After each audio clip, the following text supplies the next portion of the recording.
thou, and all praise is for thee. I bear witness that there is none worthy of worship save thyself. I ask thy forgiveness and turn to thee. Assalamu alaikum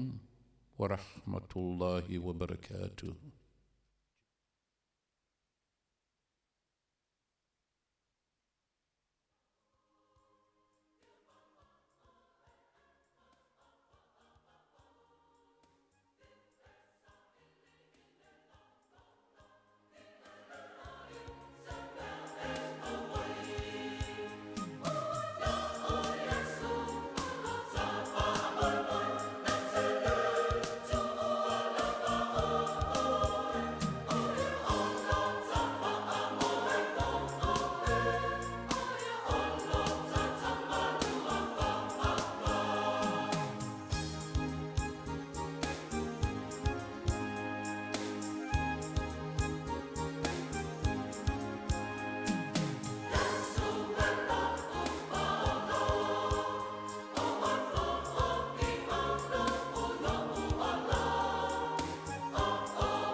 O le ua uma ona sa le aveo.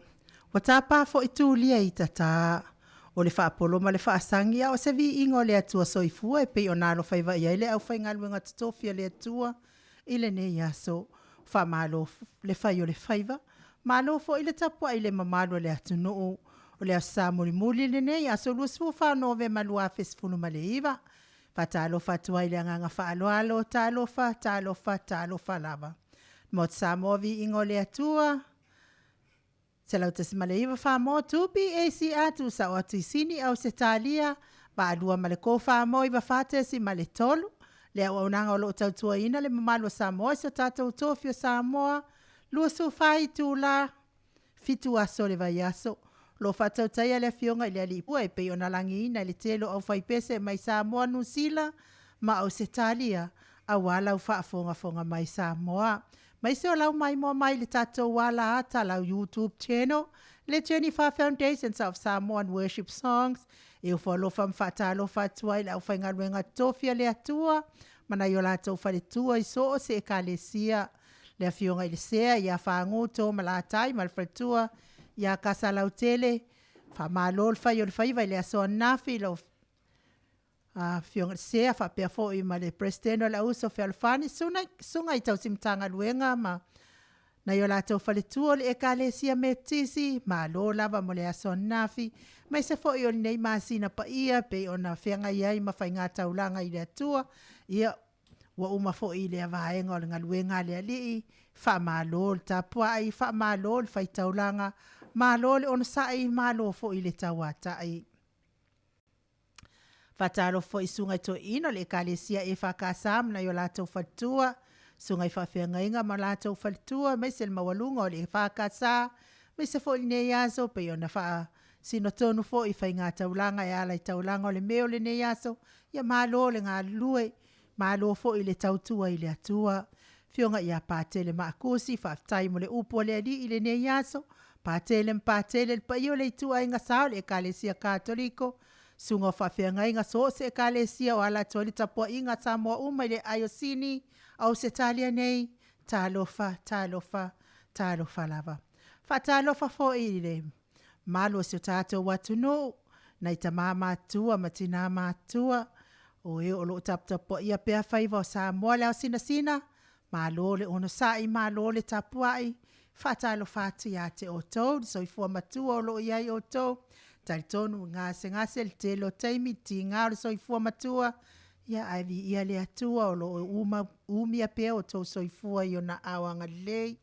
Whalango pea ia awang le lei o le atua. Ia maua le malosi, maua le loto FIAFIA ia te o tau matua. Whatalo whawhulpa i o ainga e mai se le malo whawhale upolunga whale tua matausi. La veloa Samoa uma e o lo alala mpapa au isini Australia nei. E mai se lava i paanga o tato leitio nei, whaatalo whatu le anganga whaaloalo, maa lo so i fua manuia. Whaatalo whailau MAIMOA mai lunga o tato wala ata. Whia lava staffo nei, ke lope o lo e MAIMOA mai ai, tu i mai muripanga. Whaaftai tusi mai, whaaftai fo i le telefo i o le whaala e au mai, POLOKALAME nei, e mai sfo fautuanga.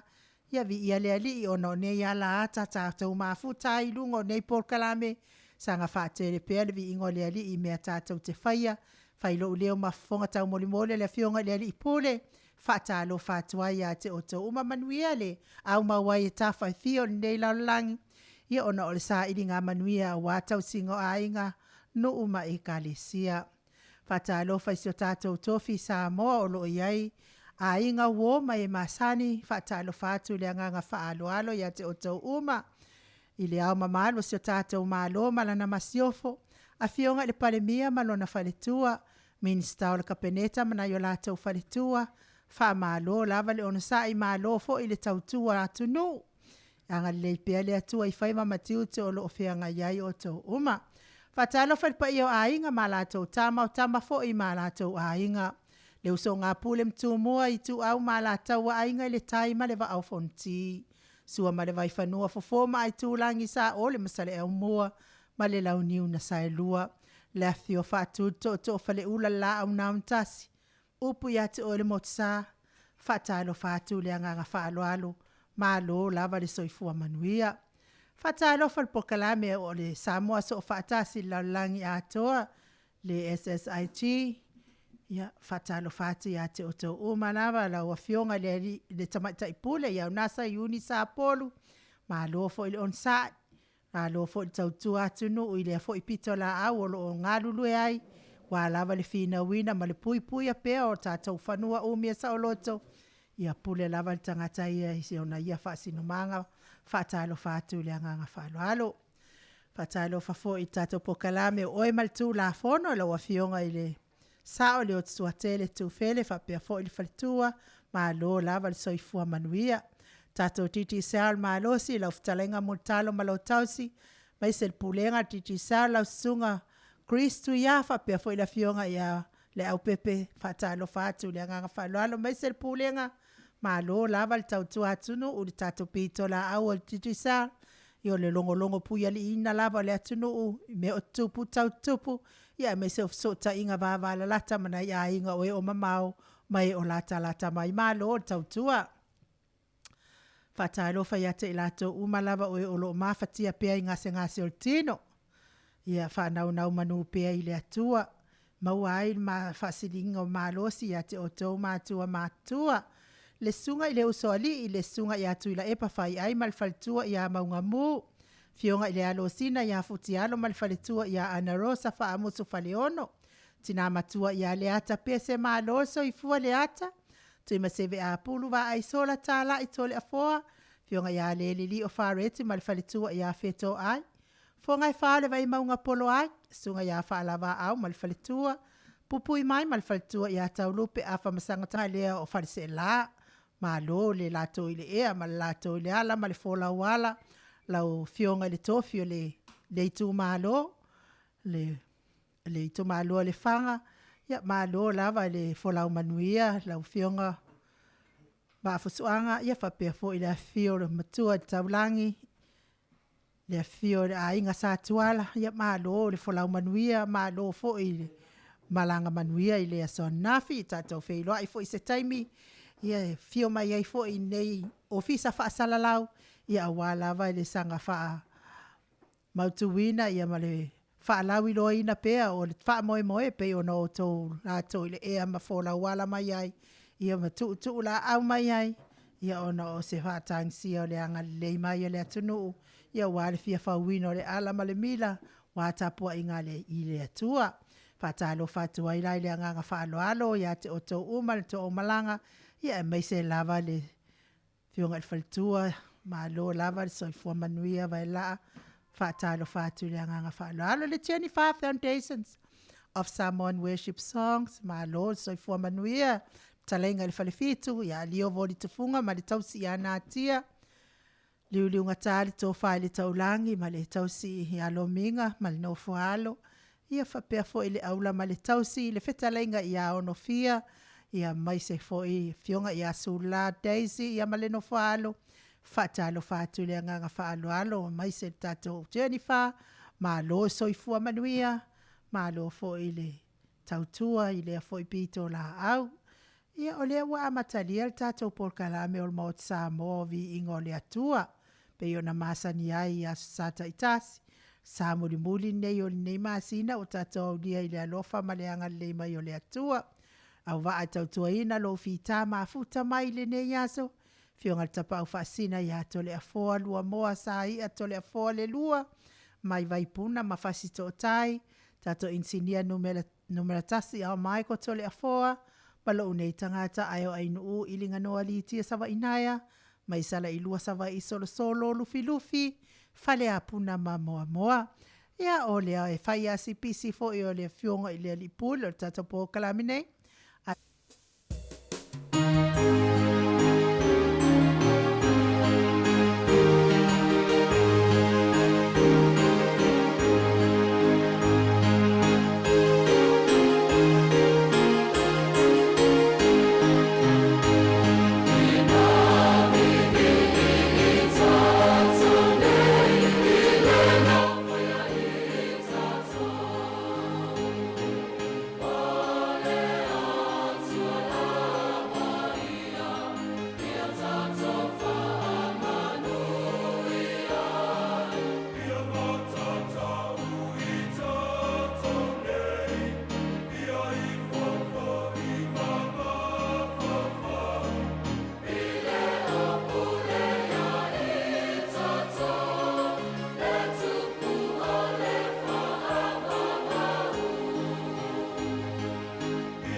sifulu male tasi minute ua te aine ile i tu lai ono tau whaafonga mai musika mātangofia masi ufafonga mātangofia o le au whaipese e whakasa mai funga lei. Taluai o le vai aso o lo olumana inei i le aso toonai le wha moe moe o si e ka le sia pe o na malanga mai ai le aso ananafi i ka le sia i katoliko i whalese e la uta le whanga. Ia o le wala aua tua i le anganga wha alo alo ne i oto i nuo mai e masani mai se lava o tama whanau o le afioanga whalese la uta mai le whanga e afio mai masu mai tala mai au le leni le ekalesia e toi whaafowina i le manu tapua i o le atua whaia lea i le astona i o le saunei le astona i o moa mua aso tolu se fulu o novema lua fulu maleiva i Capramata Community Service Hall i le kona o Railway Parade ma McBurney Road i Capramata i o le i tu life whaawa a matai fo i lea sauninga malu mai le itu lai afa le iwa i le tae au ia monisi i whaasiri silanga ia monisi fo i to e foso tai e feso nisi wha matalanga whaaso tai le au sali lo tuala tovia le au sali lo wati ia i le numero telefoni o whaatoru tasi i wavalulua tasi ono tolu o whaatoru tasi i wavalulua tasi ono tolu le fionga fo i ato le afoa i le numero o whaafitu fitu o whaafitu lua ono lua tolu fitu lima ia po talo le vavau fiali i waafusuanga i le numero o whaafitu valu lua lua lua whaaiva o whaafitu valu lua whaaiva ia mol wha moe moe o si e kalesia katoliko lea ia male afioanga mai whalise la uta ia ise taimi o le tato POLOKALAME ia taunu mai ai foi ia sui o le kalesia lea ia mai se foi le fionga foi le tofi o le tu malo le fanga ia ono to whaafonga mai lea ia lato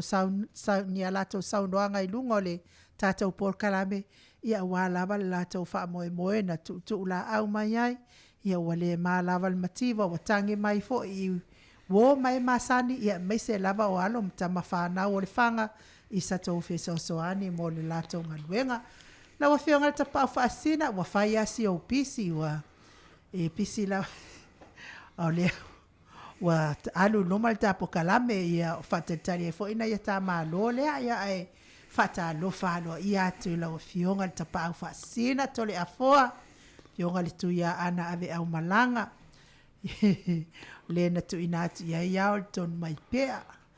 whainga tā fo i o oi o le whaululunga le ainga malosi a le prestene fo i o le kalesia i katoliko i ruti i hio ia se i vai ane fo i lau fitalainga la ulu o le taulau niu ma lor sa i fua manuia o mau pe uma wakang whaasala oi le whakalo whae pisi ia whatalo whalo ia tu fo i lau fionga tau sala i lau fionga ilinga noa ia polo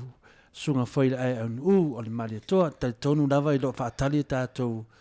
malo farongia ia so ia fata lo fatuai ono o ia tama ipisi la titele na so mai ele se pisi la po o le pisi la ta o na le fa un pongi o le fa pisi la langa o pisi ono lo tau fa alu ta to POLOKALAME Samoa le la mo meta le fia io ta to le o ta to no le memalos le ala wa onda to POLOKALAME o le KFM i Samoa pien ma so ta e male le fionga ia tanoa ia por le fionga folio so di ia atanoa ia le on Samoa ta to POLOKALAME nang sei nei fa fita uli sa ia i le vai so to na ia ai fatalo fat foi lo fionga tau sala maro so i fu malang manvia ia tau fai fa malo la vai le lo fo le atua ia atatono fo ia le fa longa fo i male toa ia talo fai ia atanoa mal POLOKALAME tam fai lava ina ia mana ia fo il whaafonga mai e si malo se tātou atunu ia i leo fo i o se tātou atunu i nei na Samoa e olo alala mpapa au i Australia nei ia i mea o tupo le atau tupo mea o mawhapena a wo mga kua i alale i tātou wa se lua lea ma le kou wha mo i wafate si maltolu a tato le fo Waika ngai la sainga. Alulu ala ka malo sainga e. Faila langa kangi keke amalang ko olua faiki vosi. Waika sainga. Ea wakuku ngai la ilo mo famsingo. Famsingo ngala e fai fapalangi wala ngol sainga. Ea Ai lo le kala le famsino. Ea ole ala vale mea wa. E sanga ika ia se ko lua e le famangale se ko lua e ko ngofo leima. Fai me lo le markala sainga. Oh, me no come, she no come, the baby come, how come? Kusa mo kwa ika sa. Ole mea la le ye ka ko va lua mar ko famo. How come? Ya, ole o mana fixi le fafita oli na e la fiona tau sala. Ole news a sina fia le fai lo mai le fiona ya ta no. Ya le. Ala sane, ole sane a fata tali ta malo, ole sane ole sai ta ole kale se ka kodiko. O Yesu le tupu. O Yesu le tupu. Lena na fai ni launga fai fia. Tata fa longo e le launga le fiona ya patele makusi. Le kere patele. Fa pelo le sa nonga le montolio patele le ole pe vai e foringa intia. Foringa fiki. Le inkia. Inkia. Wa nga fiki e le mo skoinga stainga.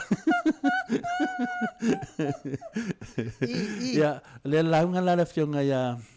a finga le patele makusi. Pakel makusi le leva na fio mai o Samoa. Vem patele tono pole angai parmata. Le tai le fiona ya futialo mo le fatua ya famus. O le mele feila famtalanga. O le asane, o le asane tupu. Ya na fa pele le sanganga le faifia. Sale mana o le tu e faini tupu. Ya. E no isala elu. E mana o le tupu. Ele fangalo ya le tu sa fai manga ya fufanga le tu. Ele mana o se tupu. Ya o fainela le tupu. O le sta le tupu.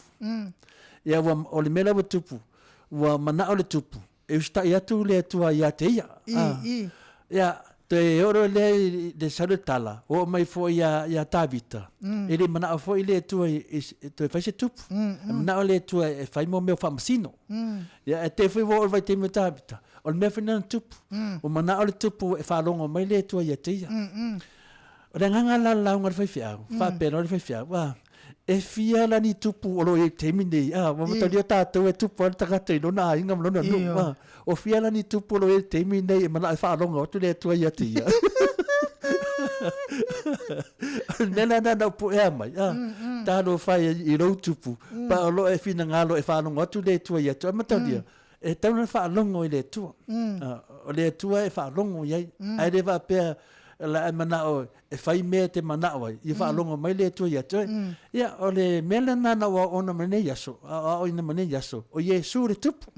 longo vinga te tanta to fa longo ya Yesu le tupu a ole fa longo te mana e fa longo mai tupu o Yesu le tupu ya te beta mo mai nga pole manaya yo manaya le launga fo ia patele ni yas na o no fatas fo manaya tato malo pe ona afio mai fo isu mai mali mai matala mai le au ya au singata ole ainga tatuala ai o sini nei to le fo ya ona fo no faria fa longo po a fea de kaimi polare kaimi kai ama kai ko e kale ko fa mai fo os furtas a furtas ya fa longo atu ya wa fa malulu mai ia le fionga tai fono ona lo fea ngai pa tele ma misaitor ia fa tasi ai ma le papapatiso ya no fale ma ata le mu fa pe isa e sau pa kele iwa onga le aila mo le ayat ele fai onga ma to fai se dot ma talia e lo fronta sala a fai tolu misalen lena sa no pa tele sa fai ono mo le fai fe o nauia ele no vinga e tasi de me finga le me finga de pu vinga le waina e tasi la le ya mandolia la ona inu tamana pe ya na mai sip like titi ya ya na ratu de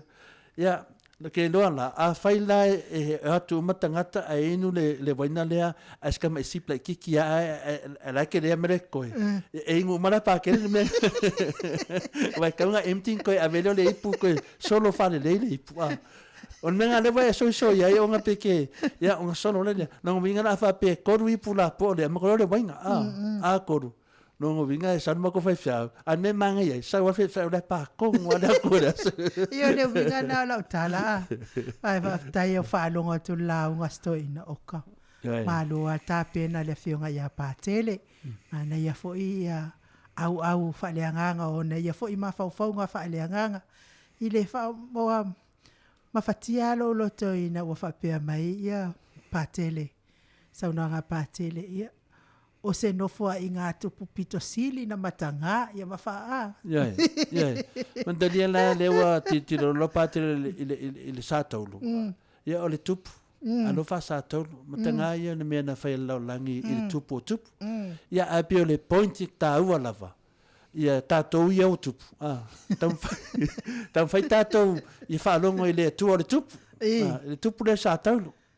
A leo le tam fai tātou ia whaalonga mai sa tauro ia tātou ele ia le tūra nei aso o Iesu le tupu o le whaamamama na le lotu nei aso pia whaapea te reo mamama le whaamanga mai o le melena au tu e lau ngā pātele ia na tu alolo le lotu o no wale le whata lofa le ia pātele ia o aka walanga le o aka whape e sau ngai pākele o ngā pākele ai sau le upo mdana ia le upo le tua ta lofa le ia pātele mo whaftai ia le upo le li ia e whai mai pātele ia ilo sau upo le li ia o aka le mo ma kakare wa ngero fe esa ai lo leo wa de fisia mata kasia pe te loa fo e wa kami kwa mai e pe kele e pe se ngango fo e pe se pa langi fo e faingo pe se de kalisia e fa pe kangia fa Samoa ia o ngela pese o le pese la le ta fe mai lo wanga kafe mai lo wanga ta fe mai lo wanga o pungal pe ta fe pe mai ia a fa palangi do fa rongo o fa longo kulo fa pele le o lo makua close kulo mino Mike mas e pese nai mo le toia lo fa anga le fionga ia pa tele makusi me se fo ile a fionga ile tai fono mo o tau ma lo lava whaftai i mo le tapua ingol nei aso. Pese le mo o tau.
Toi lua sifulu ma le 2 minute ona tale o le itu lai fitu si fofonga matango fie o le ekalesia e whaka a sa mai Amerika Samoa mai Amerika Samoa ai o le ekalesia mai mangele New Zealand. Au kilani New Zealand. Ia nā tō whaafonga mai la tō pēsenga le e whaka sa telefo. Ia ma lo lava le mafuta mai le nei tū le taimi ai o tato wa soifua ma sa whailunga ina nei vai aso. Sa muli fo i nei o nei masina. Ia taluai ona o le pistele ma le vevesi o le tato POLOKALAME nei. Ia o le i o mai fo i ni a soifua ai na o le a soifua se uso ia sa vainaia puni puao sa valinga i Aukilani New Zealand. Ia ma lo soifua manuia i la o fionga sa vainaia anga le pe le atua ma i sosoani a te oile uso. Fa popon tau sanga stele lava it soifua i pe nei laulangi ia o saunia mo tātou. Ai me se lava le mamalo le atunu o Samoa e o lo mafuta mfa fonga mai. Sa soifua mai i le nei masina o Novema mai le aso mua Novema se ia aulia le aso mulimuli o Novema. Ia anga leile atua mo o tau uma i tau aso soifua. Ia maua pe o tau le FIAFIA. Ia sanga whaopopo atu e le atua nisi tau sanga stele mo o tau. Soifua ai a wafo i whaiva matiute. Pe ona totofi ai o tau le nei lalolangi. Ma tau te alolofa tele atu POLOKALAME mo Samoa VIVIIGA le atua mo o tau. Ma tau waso soifua. Ia pesa lea mo tau waso soifua. Happy birthday to you. Happy birthday to you. Happy birthday, happy birthday, happy birthday to you. Manuia to waso whanau. Manuia to waso whanau. Manuia to waso whanau. Manuia to waso whanau. Hip hip. Hooray! Manuia te lea soifua le malo le atino mai a Novema ilo naso mua. Se iau atu ia Novema ilo naso tolu se fulu. Pese lea saunia tato insinia. Le usuro pese lo te mafau i vaenga la i o le iloa la toa whanau. Vaenga ia te whai atu ei po le ala naso whanau. E wha mai na te le iloa ina la naso whanau. Te sila fia lau fionga tapau whaasina wo la vitala o e sauno. E ei la almata kalesia. E a whailonga soifua i a sa uma la. E ei a la le lo matua na mate so. E le ku o ke makaunga lo makua. E uma leia i lunga almata kalesia. A e le ku lunga lo matunga whailone sunga. Ule ala me ke le alo e ai whai mai a tala se uoia ta. Ke lo e uso. O ke whakarikali masina oso. A whai e oso masina. Ia no wingo a uwha manu ia hina. O aka apea ka lo whai si uso. Le te tanua mai i au masina oso. A me le tanua tu ai. E whawhela na uso mutu whawhina i a pōta mā, matina, o le iloa lato aso whanau. No winga le upo le iloa, lato te le iloa le aso na whanau vai. E whawhela na whaina koe ngā case whapena.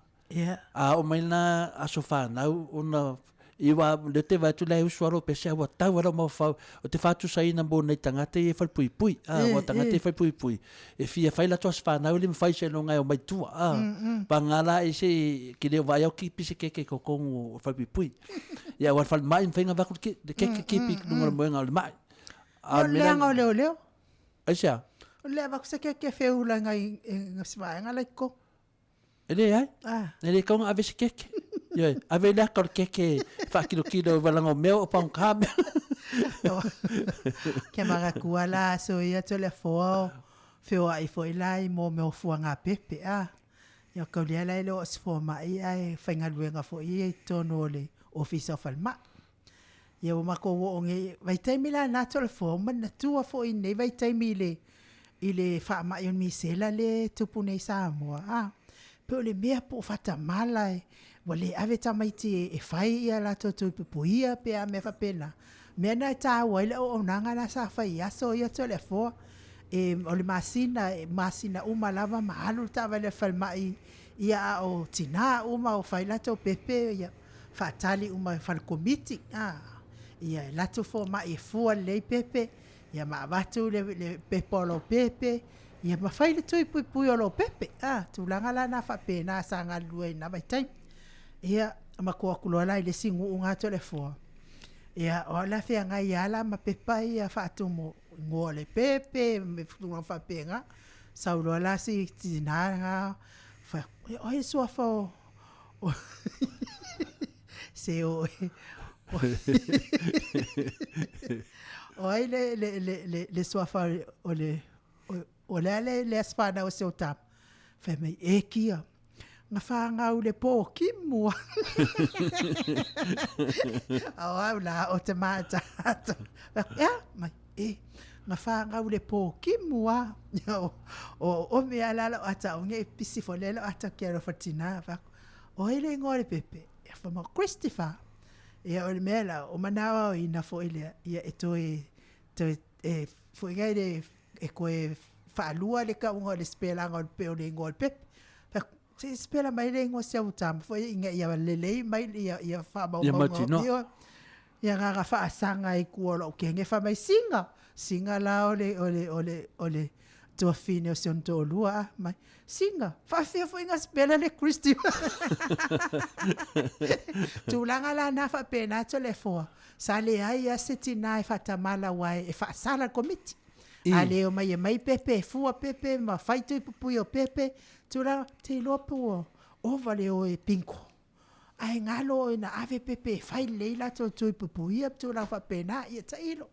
ele au koe kako koe kalangoa nei tua ona o le tūlanga na ina vai taimi to le fo io e matalia o le vai taimi na salo ia lei ina wa sau fo ile le poto mal te pe wa le ango ia tatou o le ango foi ai tatou i tui puipuia. A matalia foi ia e mantua le inga noan men sa tupu tonu Australia. Le tui leva le na maliu foi isi. Le tui, ele maliu ni bisela. An maliu le tui puipuia.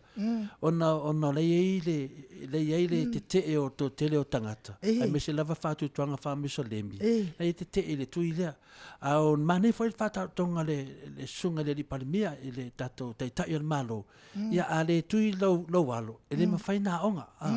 O mane na ia vai te tau an whamalosia ia wala atu tupu mai la mea nei ia no tua irole ai mātua wa o to tele o mātua o whata mala lawa ia tu lowa ia an whaapea e lofa mātua i lantama ia o whata mala ia o lisi wa pau lava o pau al meu tupu vai le tan notes ia matali foi la o mea whape nei lo whenga tau sala o mea whape nei e ai al temi ale tua a whaia o mai lau temi e tato no sa Kelo. O varka karango ale wa ngalo nga usul peseros. Oi wa mal pes. Afin mena fete na wa de man tu na las fana. O to dele na tanga te lewe de mine ya. Tate lo fai ai. O fie usul ato as fana. Ai le lo po ala to a melana le tuma fo fawai pele a tu sai a. To usul pesede. Mo na tanga te e voli lo la to as fana. So ye ya Mike. Eska ko pesenga molia toya lo faanga boy la to umala o en soifua mai le aso mo novema se ia o le aso tol se fulo novema fa man mia tele lava le atua i to was soifua pese le molia toya lo faanga al pokalame mo Samoa VIVIIGA le atua mo o to uma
O la toi fuata ina ma le musika matangofie ave lo wola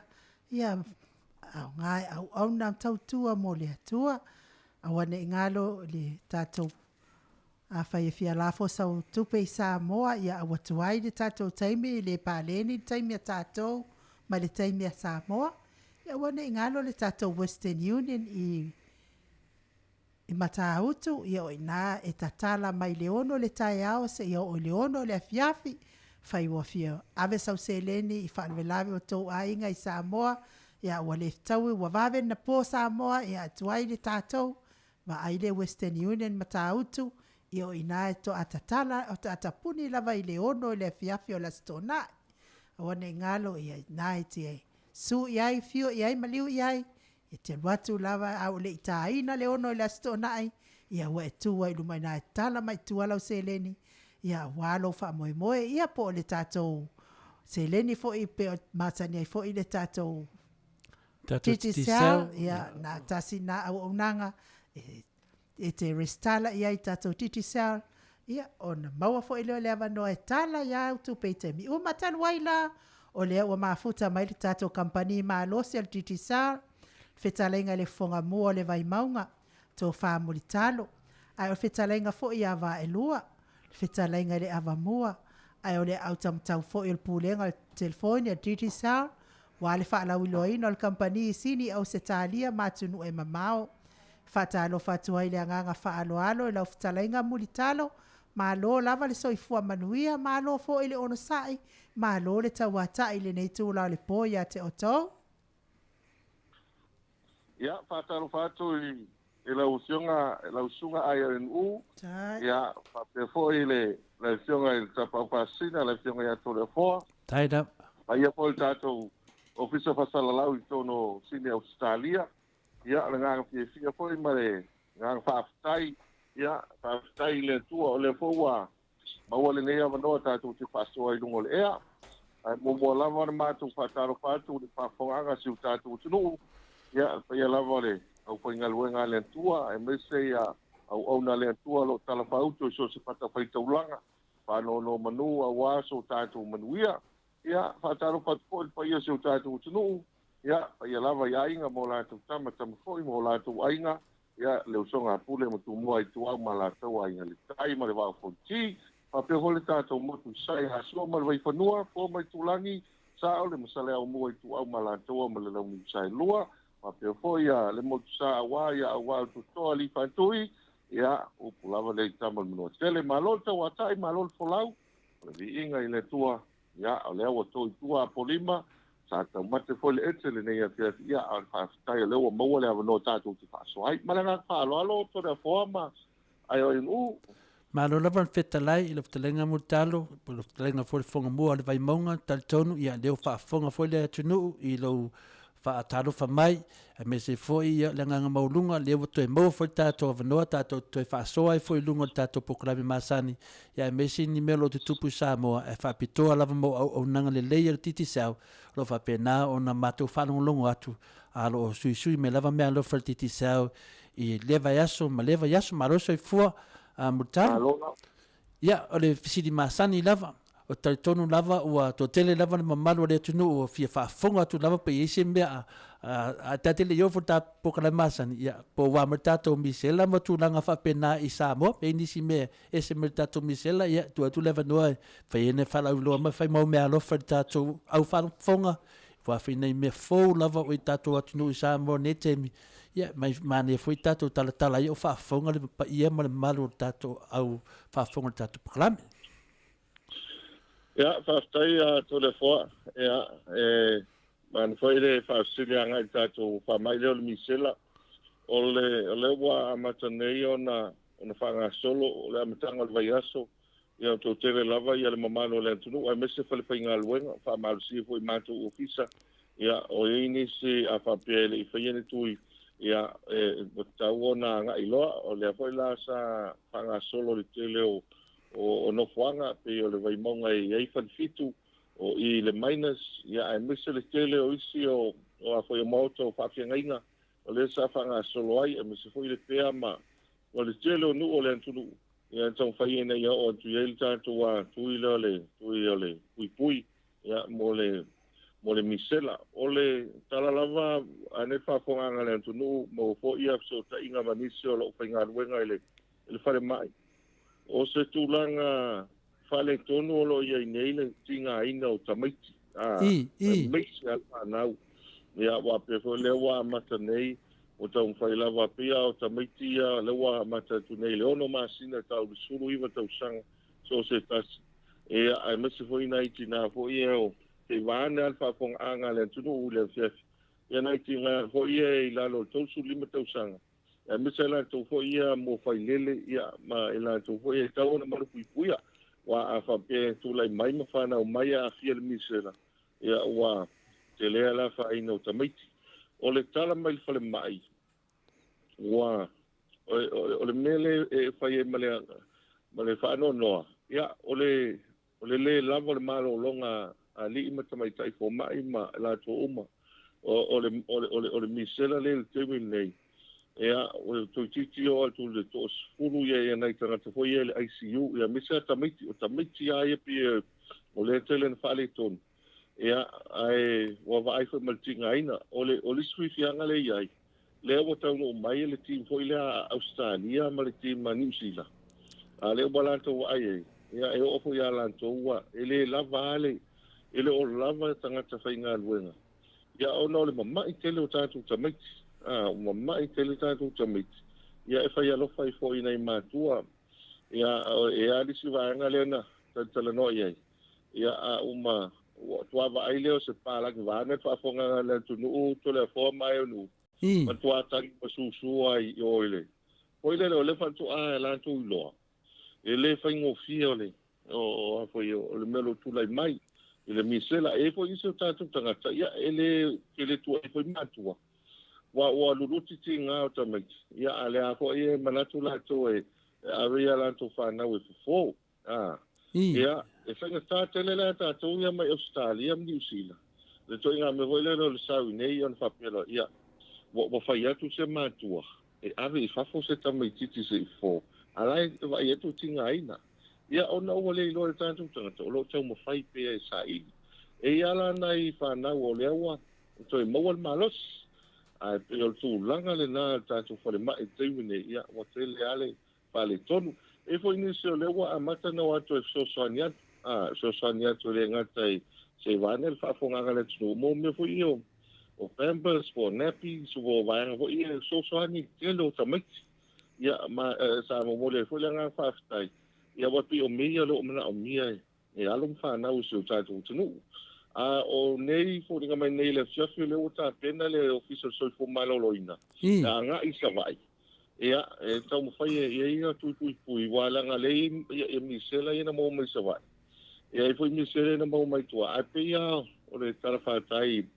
le vai mo nga i fale ata pe o inale sa telena na mano se mai le misela o le fola wa ta fia ia ta mai ti la lo le suru iwa tau sangan toi feo i le va e o la lo e ta le o sa vai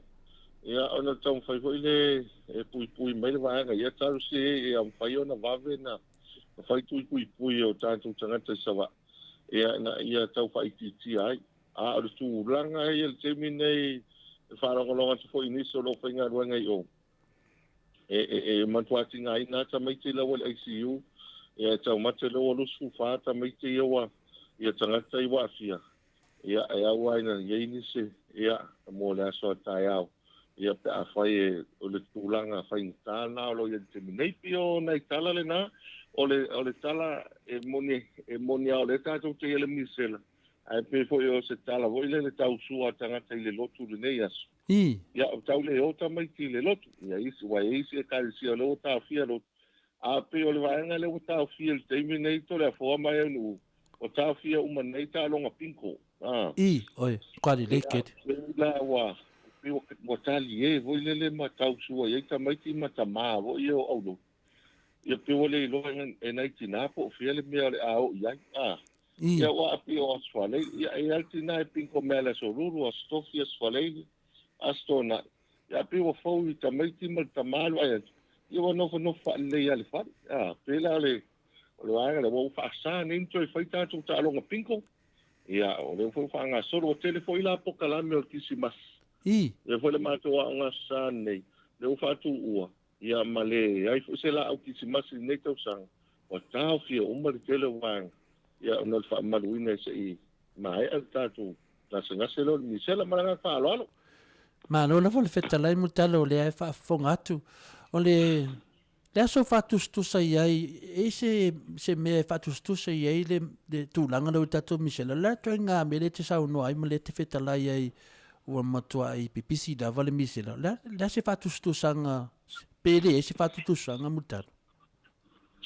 Fastai, ia, pio le tūlanga le iwa, pio toi tau wawa ai le ngasi hoi le influence pio e mi hoi le ntulai mai. Pau le vaenga le nei, e le pio le vai teimi le nā o na wa, te le wha le tonu. Ai pe tau fōringa mai wha pēnā le a fio nei tamaiti, ai misa la tamaiti. A wā o tamaiti a fia lo, ai misa tamaiti e le ientu i pui pui. Ai o le fo e maua, o le wha noanga to le fua mai nu, e maua e fu. O le tō tele i o tangata o tātou tunu, ai misa a inga ia. E le e whaientu i pui pui. O tele ho ingele ia lai ai misa tangata e au tafa e tasi tangata e maua ifo pena watu e asiasi lisi a inga ia pia au nei tangata i o tātou a inga i tua na alu e tangata na eses ai alu watu e mani misela e ma pese tua i tua isi o tātou a inga pela o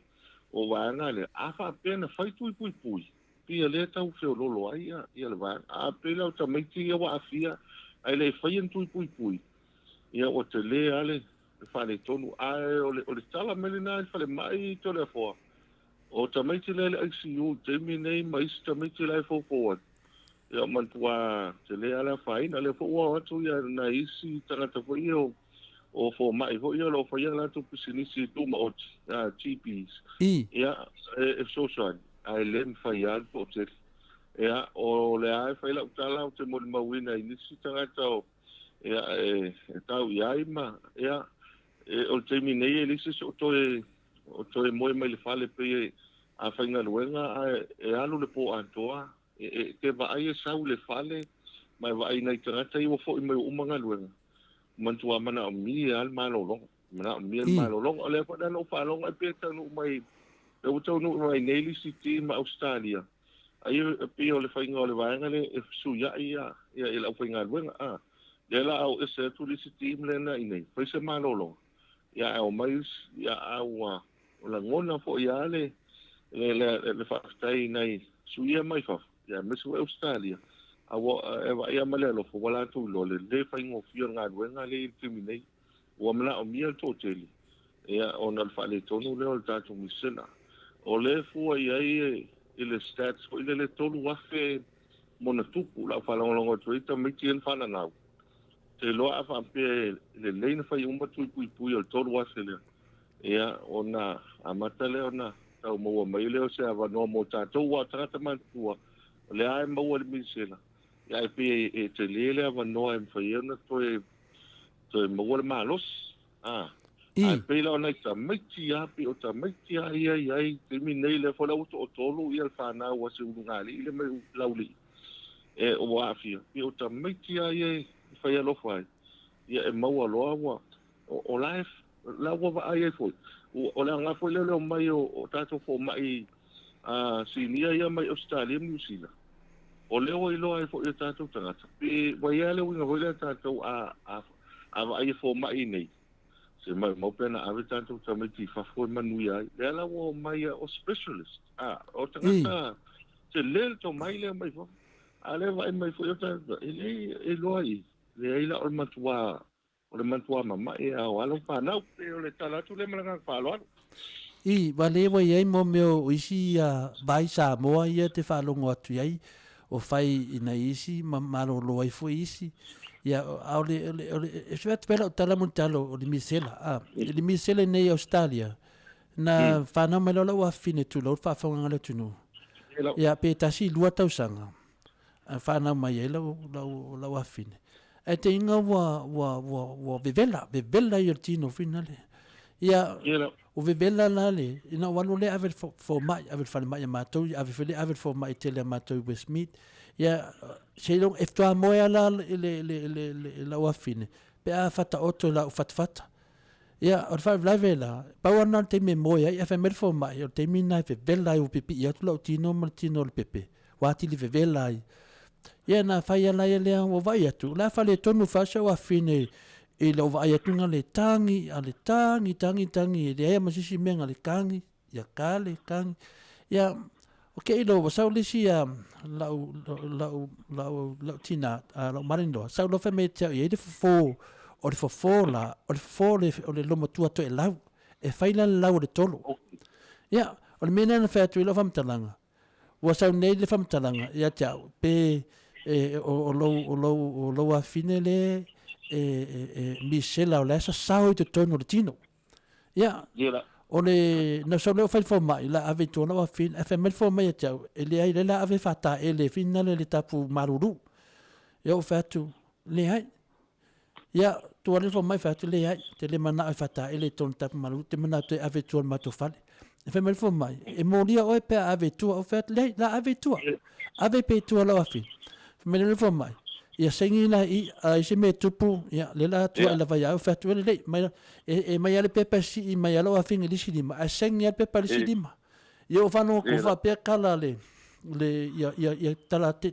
mai tai fo mai me e se la o le alofa o fe ia fa tai lava le sime ye wala mai la le alofa no le ave si e toi fa folo fina wala le ave le finto e laudia no mo to e laudia mana na vai le fe le tolo ia te fe ia tu e tasi lava le na ave ai io sa le ia tapu ia tu la fine la ave fe le vai fa to e lau vai la le fe le tolo o me le te fe lo te mala mai fortaia o popula mai mata la fine wa ata mo fia e ia na pie vete tu lo papala fina le foldinga wa pie vete le tino vinga le a lisi wa vai atu o sangi mai ma ata mai ia na tasi ale vai aso ato e fo ia na tino me sa ia a vese uma tu langa na o me la fe lo fam talanga ana fa pela tu atu i le me le fe me fo mai te lo ma di lo wa fin ia wa ia le tau talatu ina ona fo le ma fo fa ia po se me fa penalo sa sao ia tato te le au tato vai Samoa pe ia vai e fai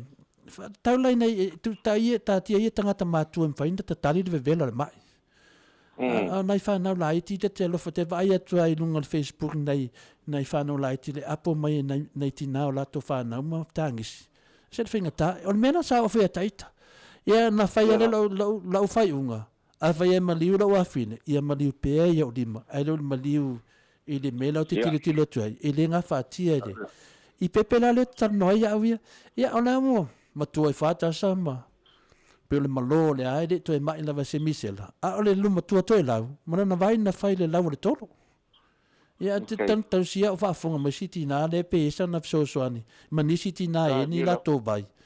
te no mo tan tato se e tu lunga sa i linga o le kiu nei ma le fenta te va ai tu dunga ma linga to le mata va ai tu i nei tina me se siti na le wo o le tolu nei onalo wa fa ina le misela ia te lele tanta tu no foi tato nga le fa tasim fo mai ia ene fa no fa se fo mai pese ia vai fa Samoa ma nei nga le fa tas atu ne ma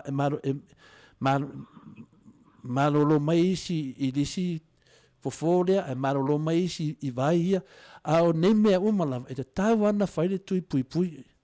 ia wa a o malo pupuanga de fai tia fo ia o wa misi le te leo le tui pui ono wale fai inga venga le official o finalo fo mai wale misi na a fai e misi o ia tua ia o le malo po fo mai ia tal tonu wale fai inga venga le official fo mai i le tui pui ia tal sia ia o te talo lava le aso nena la unga in mato patele nei o le talo lava tato malo si tato anu e te talo e mai le tua si ya vai la a so swani nei fo mai mo nei ya pa mai wa fia to tele o alon fa na o tato tu i sa le fa so atu mutalo tu sa mania ta upu ta tonu ya tu atu ele tu mo le si vai aso le atonu tu ta no fo iwa te le se swing Waftai. Ole tulanga lena le fo ma wata la ele o mapuale sa ilinga matua pe sa le sa uno ngal vanga le so le fo o la e te tala pe le winga tal fo le fo le ile va fo ya Australia ma New Zealand vanga le na ia e pe na mali sa uno nga ele le ia le tupu I fo se fa le velave po le a fo I se me tu le mai ala o mali li ama tu a me se a ia ile la tu sa ilinga pe e ale ke me ta wai pina e sa no ko e ai si vai o lo nga ai o isa vai nga yo le mata wina fo le fa lo wa tu isi o fa nga ro o le te mi le va tu ita mai e wa e ava tu wa o le ai se wa tu wai pe o le tele na o nei ka mi tia afia ia e fo le wi o le ta to o la wa pe o le wa amata nenta o ava tu siaki ma ya uno fo yo ma tu tinga na va ya tu tinga ina tamiti ya la no fo ya wa fa pela to ai lo afia ai e pe o tu langa le na o le ala wa o ta mo fai lava ya o le fo fa malu si el fe wa yo tamiti I no fo fa kedi ai na el ma tu fa ma va nga marisi ma tu ainga na mai po le maliu na wa tu Australia la stona ma te ai tu les fo vai le lis fo le so la feta le ista mitila iti vo ile tono le ia fa no ai nei matua le nai e fa via ia la to pana ia u fa malu sia vo le fa via io e missa ta mitila la iti ia wa tupu mai nei pila o va nga na matua te le fa le tono ia e sa le sa no ngai va nga na ia mau ai mau mai nei le talo sia o le nei ia isi foto launa lo motua to lau o le tolo te le va ai le fenga le vai o le lau o le tolo na fai le tinale to lau le na man via wa te fai atu ana va pe e tu le tono fo ma e fata ele le tapu vai maruru ono le vevela ia fa meltina ia tia o lo afina la sa saul mi se la to tonu na ia ai na le vai la le na fai na saul mi se la fa ia e fa pulu la fa pulu au ile ia le ipa le mena fe let fam tanga tasi la so tele ke la va multalo ke pa ku le papala mi fo ni ngala wa fingo ke le ke ni papala pa wa mengo va ai ua aka mai ke va ai ku ngala aka si me ko aka mai mo pepe ngala wa aka mai ia va pe le pa wa ngala fa lo ngolo ai ko fo i me le ola le mesa vai ka ke vai aku e le se me o le angar kingo ai kangi di pepe o menga le kupunge okay no ya ke awia lo fangir ka ko mano ya sa ai fola se o ke le o ye ko ngor fainga malo ka ko sa ai for ka ko misela le ala wala ya nga fo ile po falling o fai o le lawo todo ke le local si o fa fonga mai si tinario te lo le luo se fulu fia luo fulu lima tau sanga tadwai fascina te lo ma di ultinale pe fa tu sa tu in nothing le al fo na multar ai ni tina o lo fini fo fa pena ya a mai luma me alo fa le tu pas fu mo le tu no ato ya fa so atu le o ta vai fo lo tu le lo fa ina ta mait men ni mi se sa le sa no a to tina ya o le pinko e tau na ave kaloka nga fa fia unga le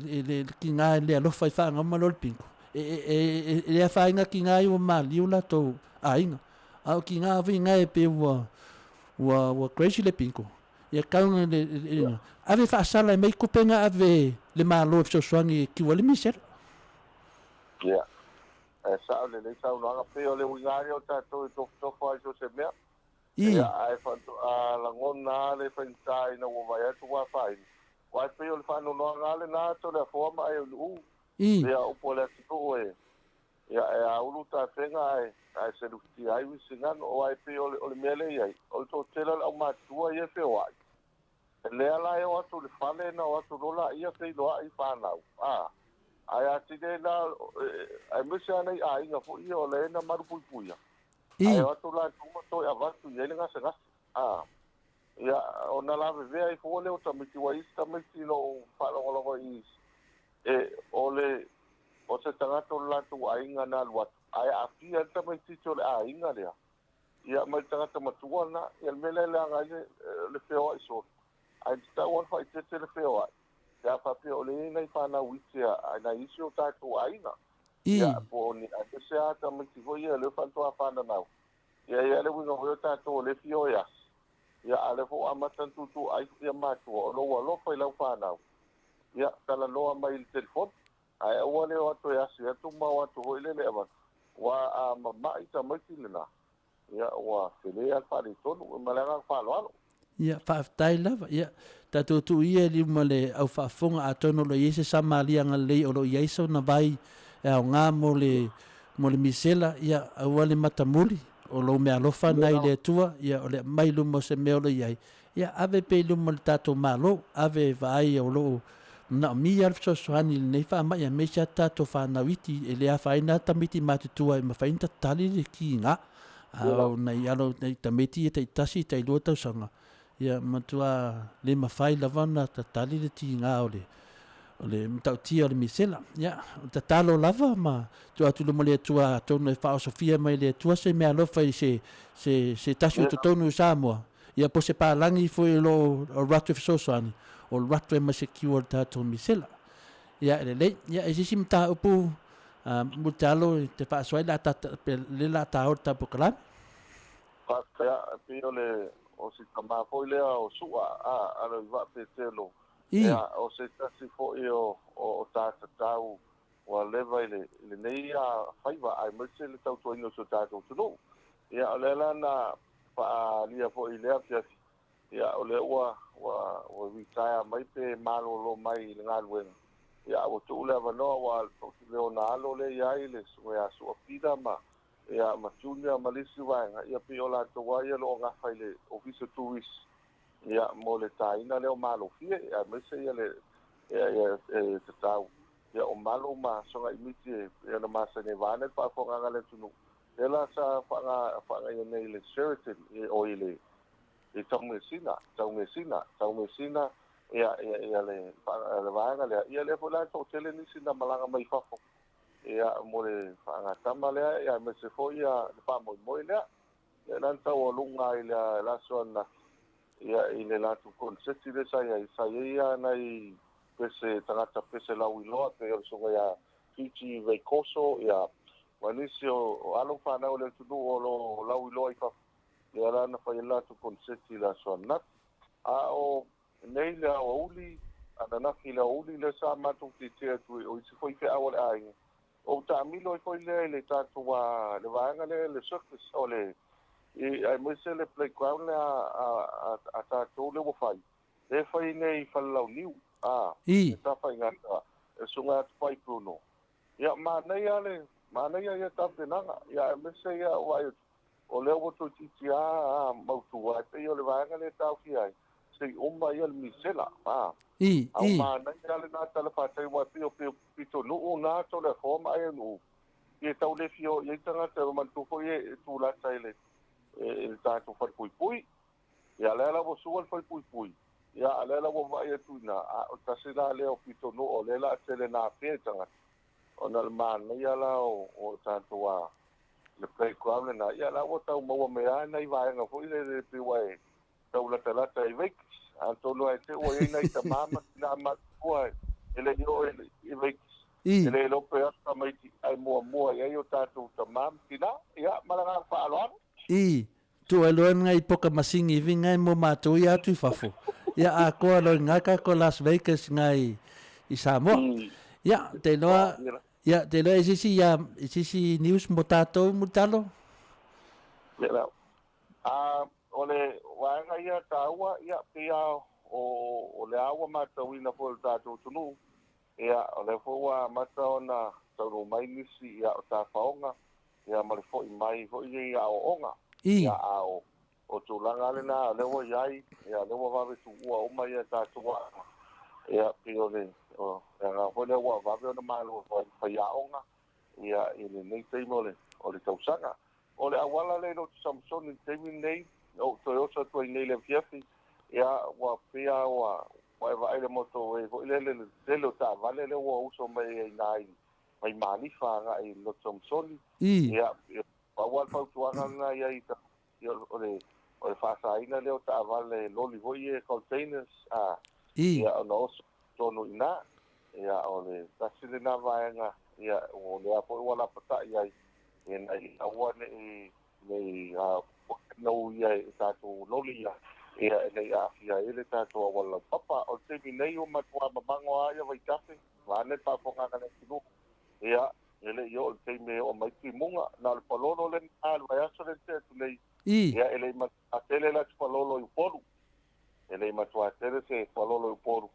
ia au sava ia pio o poru le sa wa pie tau pape na a tele sava ia o disi te mi wa o poru ia ai te wa ta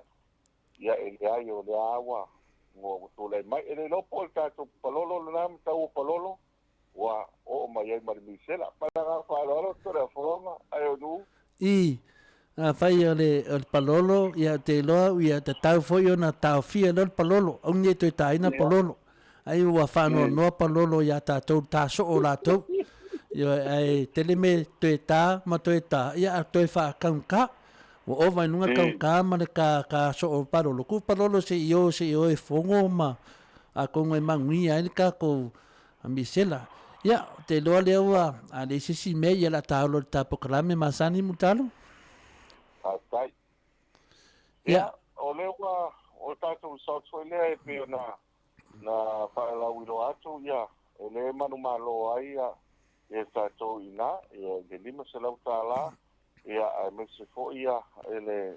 avanoa le manu malo ai tātou inei ai pio tātou vouchers le nā le o i e tātou whaelau inoa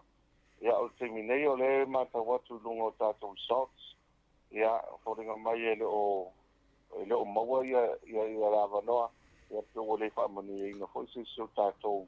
ia i te minei tātou results ia mo tātou se ina napa wale vaenga ia top up le luas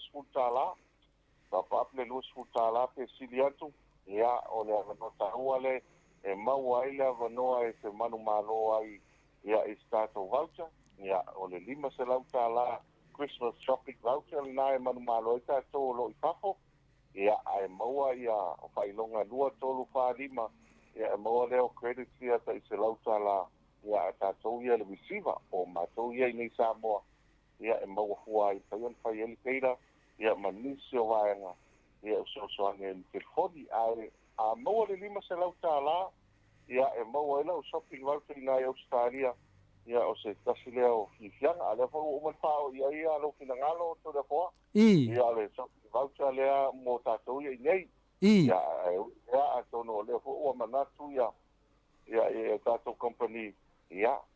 ngā whai ona maua ia le ia se avanoa maua i se whaatau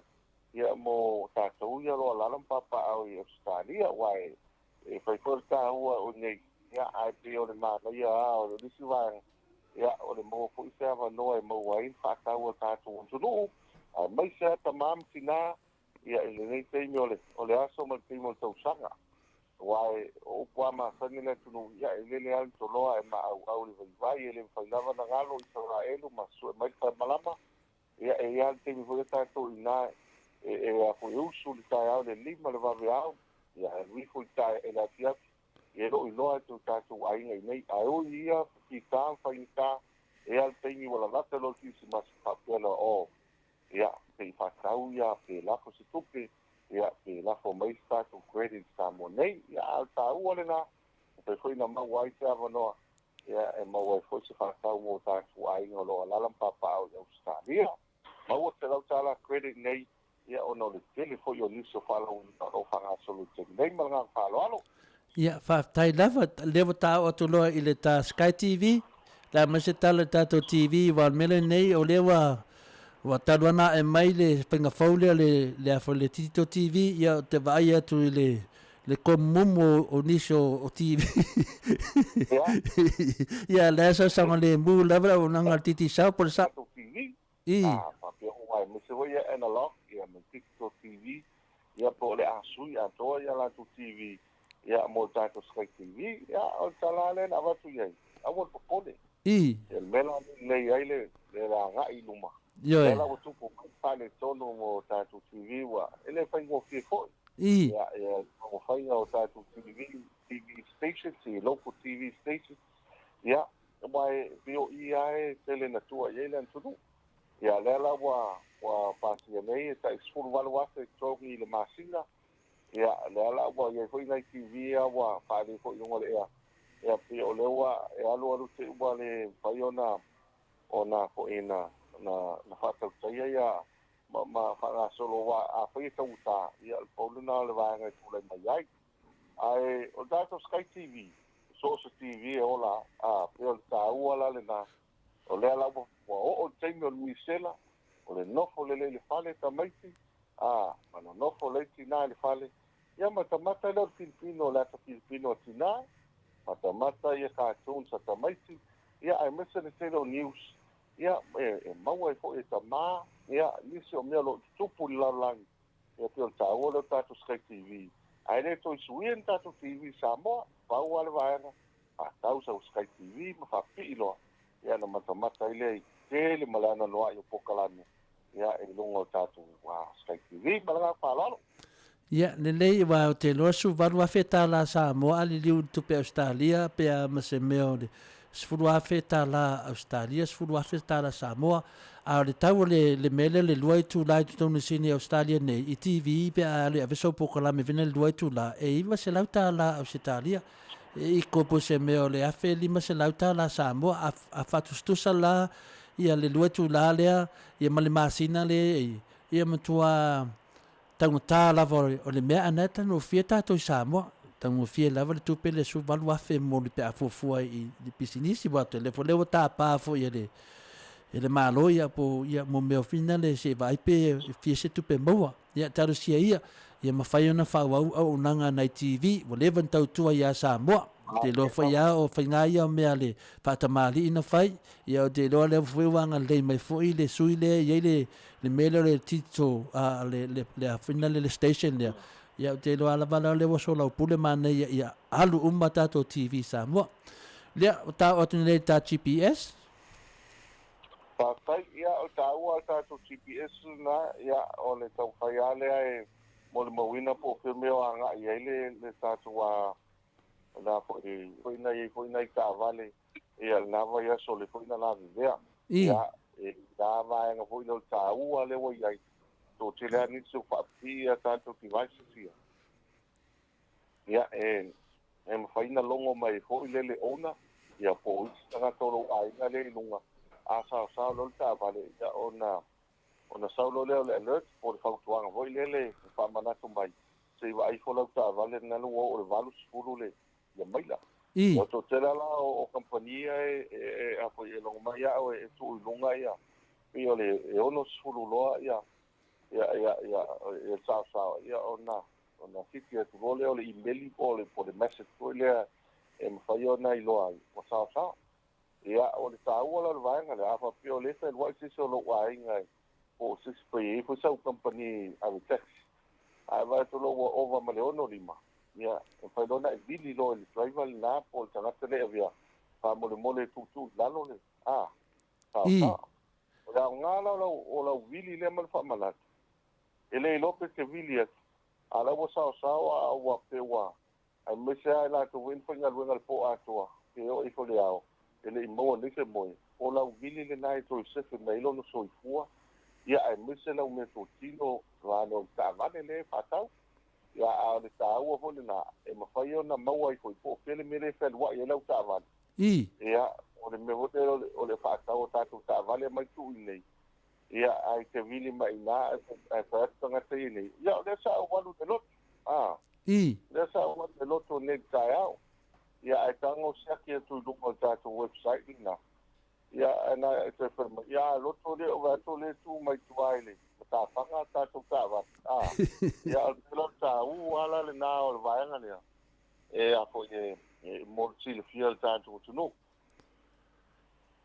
malanga pa lo to do po ia le te loa lea wa malam le tunu pawa me ye ta sia ia o te e to fa le sunga te ta le malo a ye lo ia moria ia wa GPS ta le alfo le te sia ti sa ta val ia moria lo na ta vale ma te le ia tu pe mai ave so sani ta to malo ile tele av ta vale le fa lo alu ma le ma fo fa nu wala wala tu lo ia le ta ma fa un ta pokalame to neva no fa lo mai ta to fa lo ma me lo ia na tato to e moni mai foi ola faanga I paanga masani o tato au faafunga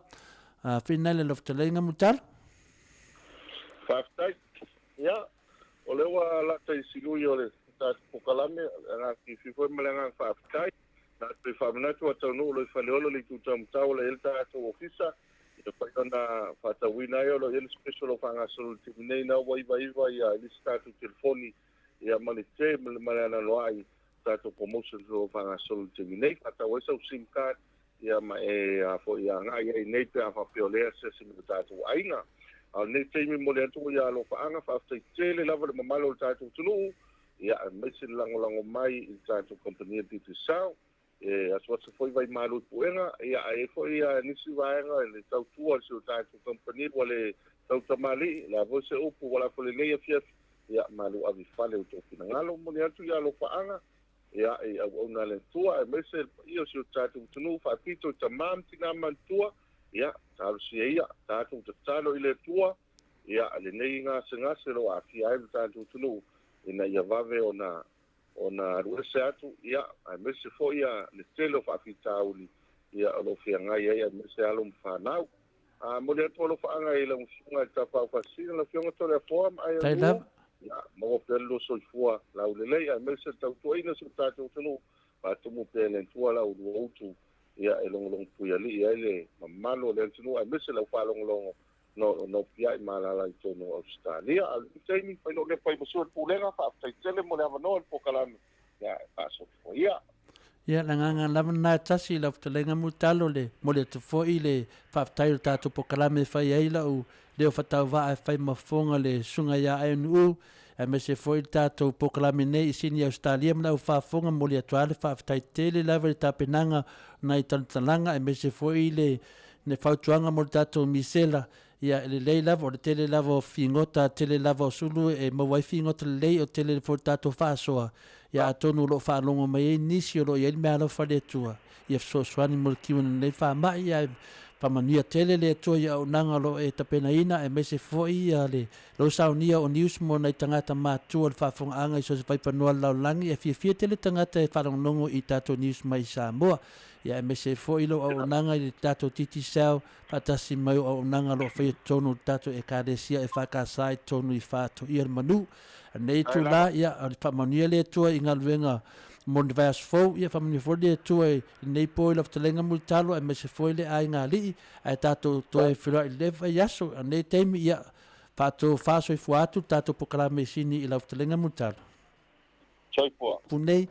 ia e mese foi le ngalua nei au na e fa soa mai wa foi le tele me manaia me fresh love me fo love of to a tutup e tala noa mai alif talenga e multalo ia bava lua ma le whaalau loina le tato titi sao o titi sao te lelo sao tonu ia Samoa ia mese lava lunga o TV ia lewa pepe tato TV fina le analog ia lautu la I mal titi sao ia le lafta o tato le titi to awa leva ta whao mal tato titi sao TV I lungo le kamalea nango winga la ia molin whamalo le tato titi sao la tato pesa lea ona so lele ma tato whatatalonga ma le fionga ia vapsuanga ia portofi fole tu malo o le whanga po o I whareselauta ia mese fole lato e karesia mo le talaina le lato MTV ia mo le lato posiva o le a whaia le vai aso nei Mike mas tato pesa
leo tulai mai tatou taimi leo toe 2 minute ona tā leo le tulai valu.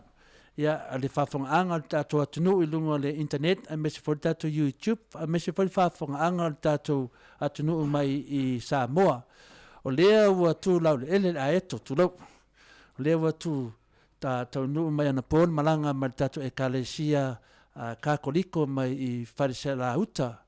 Ma nei whainga malanga ia alo taita ina mai te māmatua, ia ausali lo, wati, ia whapea foi le fionga I wafsuanga, ia portofi foi tātou I tu malo, ia me se foi le fionga le matua o sa tuala, fionga ia le tua vau, I la lio, ia me se foi ia le talenga ia talo, I marisunga ia mataia. I nātou sila mai lunga tātou YouTube, ia le whatalo whatuai I le pai maulunga tātou whainga marang.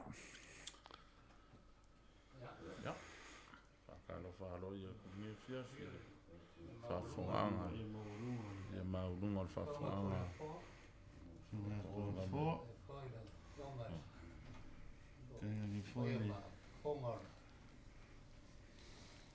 ALALEO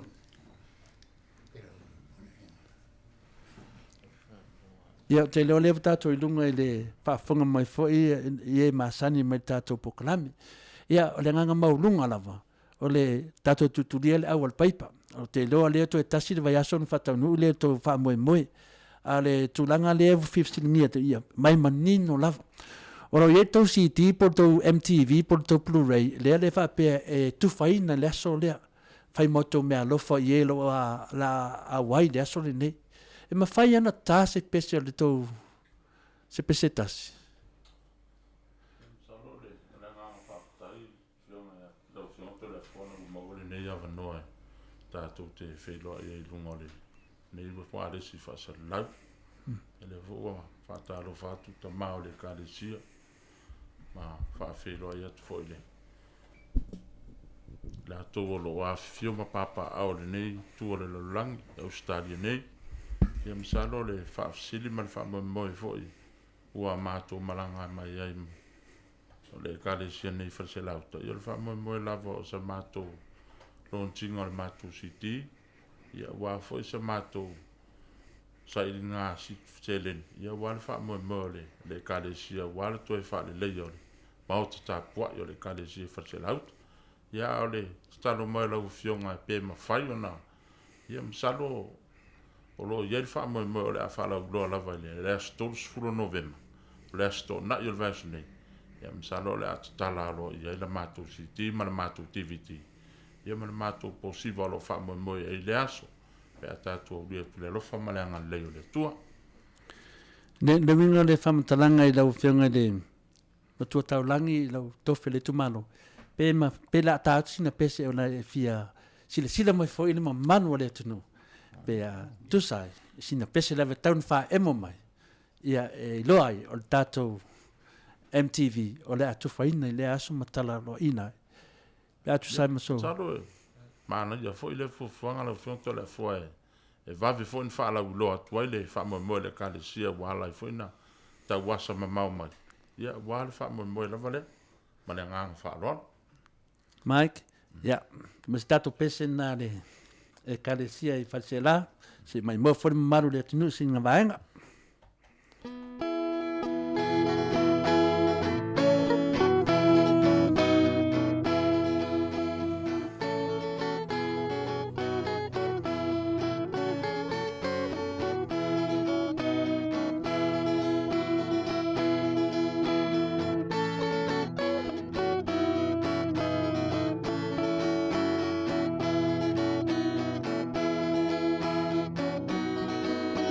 Of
O te vai atu tō a whepese pe o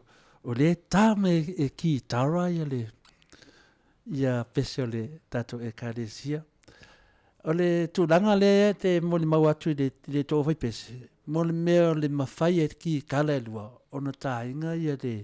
o te loa tō epa mātoa lava o lo tā uma lava i mo meo ki tala. Te loa fo ia uma ne i le tō li pingi te loa o le a o lo ofai pese a ami mai tō te leo o kā ki kala. Ke loa la uma foi le o ngā le fiango. Ka lo fai lau ka piango. Wa o farse la lava la foi pese mua lava. O te loa o le wala tō whaanganga le ki kala. E fai sila ko recording. E tā lava pese ki kala i tō telefarsa. Al mea ka recording.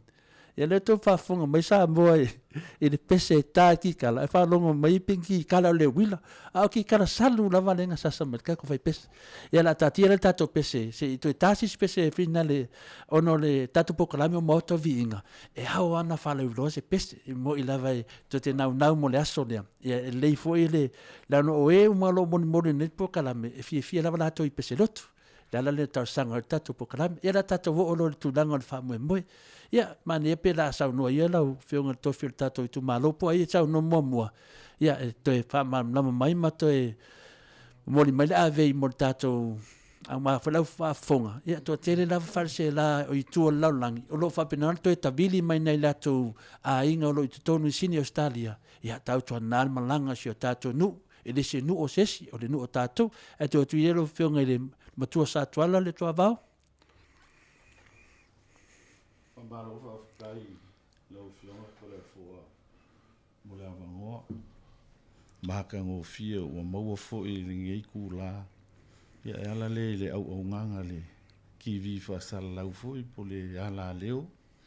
Lau whionga i ngei singi au skaria. Ia karikongu muonga u whaakalo whaaku. Pa ia mani mamalu. Lasi fo yo kupu makamali ya mese fo ole afio anga ngei olo afio papa au ngei singi Australia le ngaka ilea ya o kua aku Australia ya e mo moli la mako fa afkai man mako fa malo le ngei ya vango maka ngo fie o mako moa ole ala mako fa nga malanga mai ya se kulo ia kulo lava pa ia le ainga kaulangi le fio ngai le afusuanga marala nga ia e kainga fo i la ua makua o sa kwala fenguki male kwa vau le akwa vau fenguki ia kainga nge far fale aka ma ko ke fa ka lo fa kwai alo ia ile ngei kula ia onga ole fainga malanga fo ia sio ka ko ai kalesia variase la au ia wa ka wasa mai lava o ole sa ili fo yo se seling ia wa fo le mau ka nga wenga ia ole ALALEO le mako malanga mai mako wasa mai fo ile aku ngei ia ole fia sa ili mangwia lava wa fo ile nga wenga ole asio mako ngei fo e kalesia ia wa fo le kau kuinga o le kalesia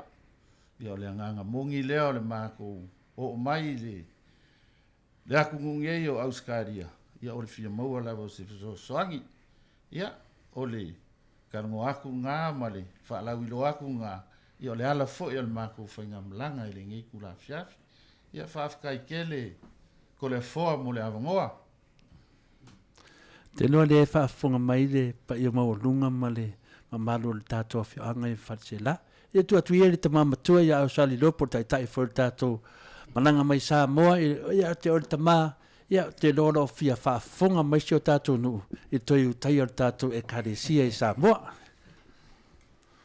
Ma lo whaftai mo le awa noa. O te manatu i nei tū laua a te pui le whaafonga le poi o Samoa tonu o sini Australia nei. I ona sauno atu fionga le matu o sa tuala e whapea foi. Fionga le matu o taulangi a Afsuanga malanga e whapea fōi pai o le soli. O le awa no taua. Wai, iei le nganga ma le wha moe moe. Pe ona sa unoa le matua o sa tuala. Ioe, la se wha fonga ta poi maia. Le paia i au na le atua. Ia e whapea fōi a le au osi taulanga o lo lato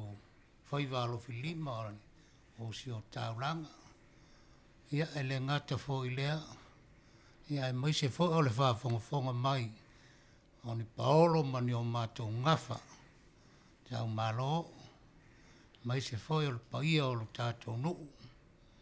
I oe ua mātou savalia lava ala o le mativa. Ia o mātou fia maua sautou sosani ala i autou fo i tupe. Wa le whale leia o le mātou. O le maota tāpua i le atua. Ia le ngata fo i lea. Ia whale leia o le maota o le ngā luenga. Ua mātou tangi savali mai le ala. E ui lava i na mamao. Ai mātou te taritonu. O lautou alofa ma lautou fai tāulanga i le atua. Ia o le aia lai sautou foai. A wase wha moe pe ona.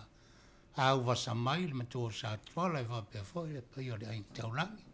Ia mai se foi o le wha le whale anga mtauto. Ia o le nganga lea ma le nganga wha alo tātou nuue. Ia mai se foi o uo mai masani. Paolo mani ngafa. O le aia lava se leni tau te au iai. Ia mātou te tali sa pai a lava ma le nganga whaafitai. Ia o sa mātou tangi atu lea le pomate. Ia alofangia na mātou whaatangisia o le tau soani. Ia ma le nganga whaalo alo tō rea fua. Whaafitai mo le awa noa. Maua fōi LENEI tuaso. Ia ma lo fetalai i lau fetalenga tuua au sali lo te loa lava o le nganga lava tātou whalau i loa. Ia mānei au le sila mai le ngata le whaafonga e o tau siufonga. Ia mese ia te sila mai i o tau fōlinga lale lei. E lo o tau mai momoli mai le mea lofa le atua o VIVIIGA le atua. Ia e whapenanto whai mea lofa atu i e o le anga lei mai LENEI sa linga selengi.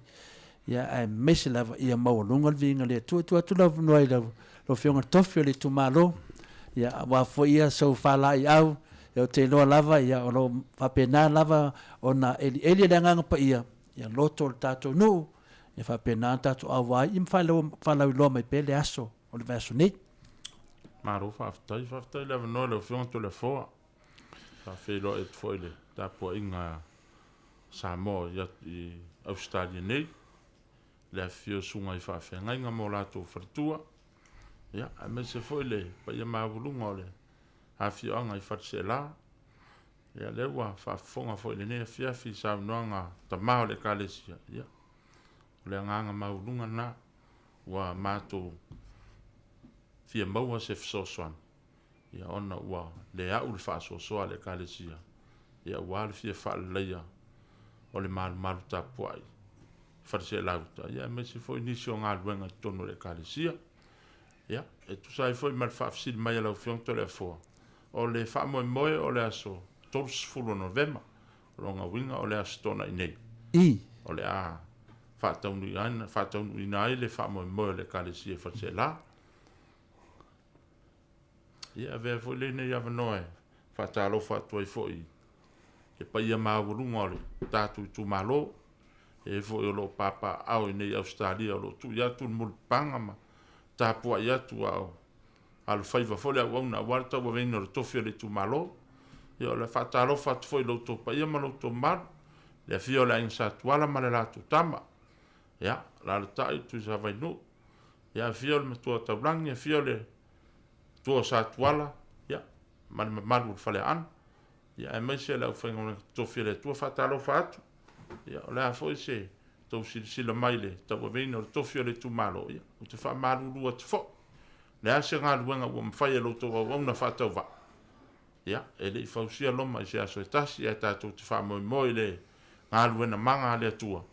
Ia, e fisosoani mai le au na whatau wa. Ia, wāti ute mwhau ma ngā ruenga, ia e whatansia atua i fo. Pa ia maurunga o le tātou i tumalo. Ia, alo fangia le fa mo le kalisia nei ia wa lava le ngā ruenga pe ona fa fonga mai wa fa ilo atu le nei tu la fiafi ia ve foi le nei ava no mo le tuai le ngā fa ftai le fion to le foa ono le nei ava no fa auro wa mato maua ia tatou te fisile fa ia ma tatou fa so le nei fiafi ia wa lava le fa mo le kalisia ia tawina ia talusia lo mato fa mo ia wa mato e tapena ia ma sauni tatou ia o le tua e whātau nu me oma ia mātou tala le mare nganga whālo ia manu ia tele le tāpua i ngā Samoa i Australia nei mare nganga whālo whāwhitai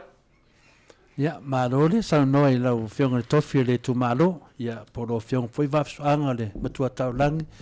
ia te manatu o leo whāwhonga le mamalu le atunu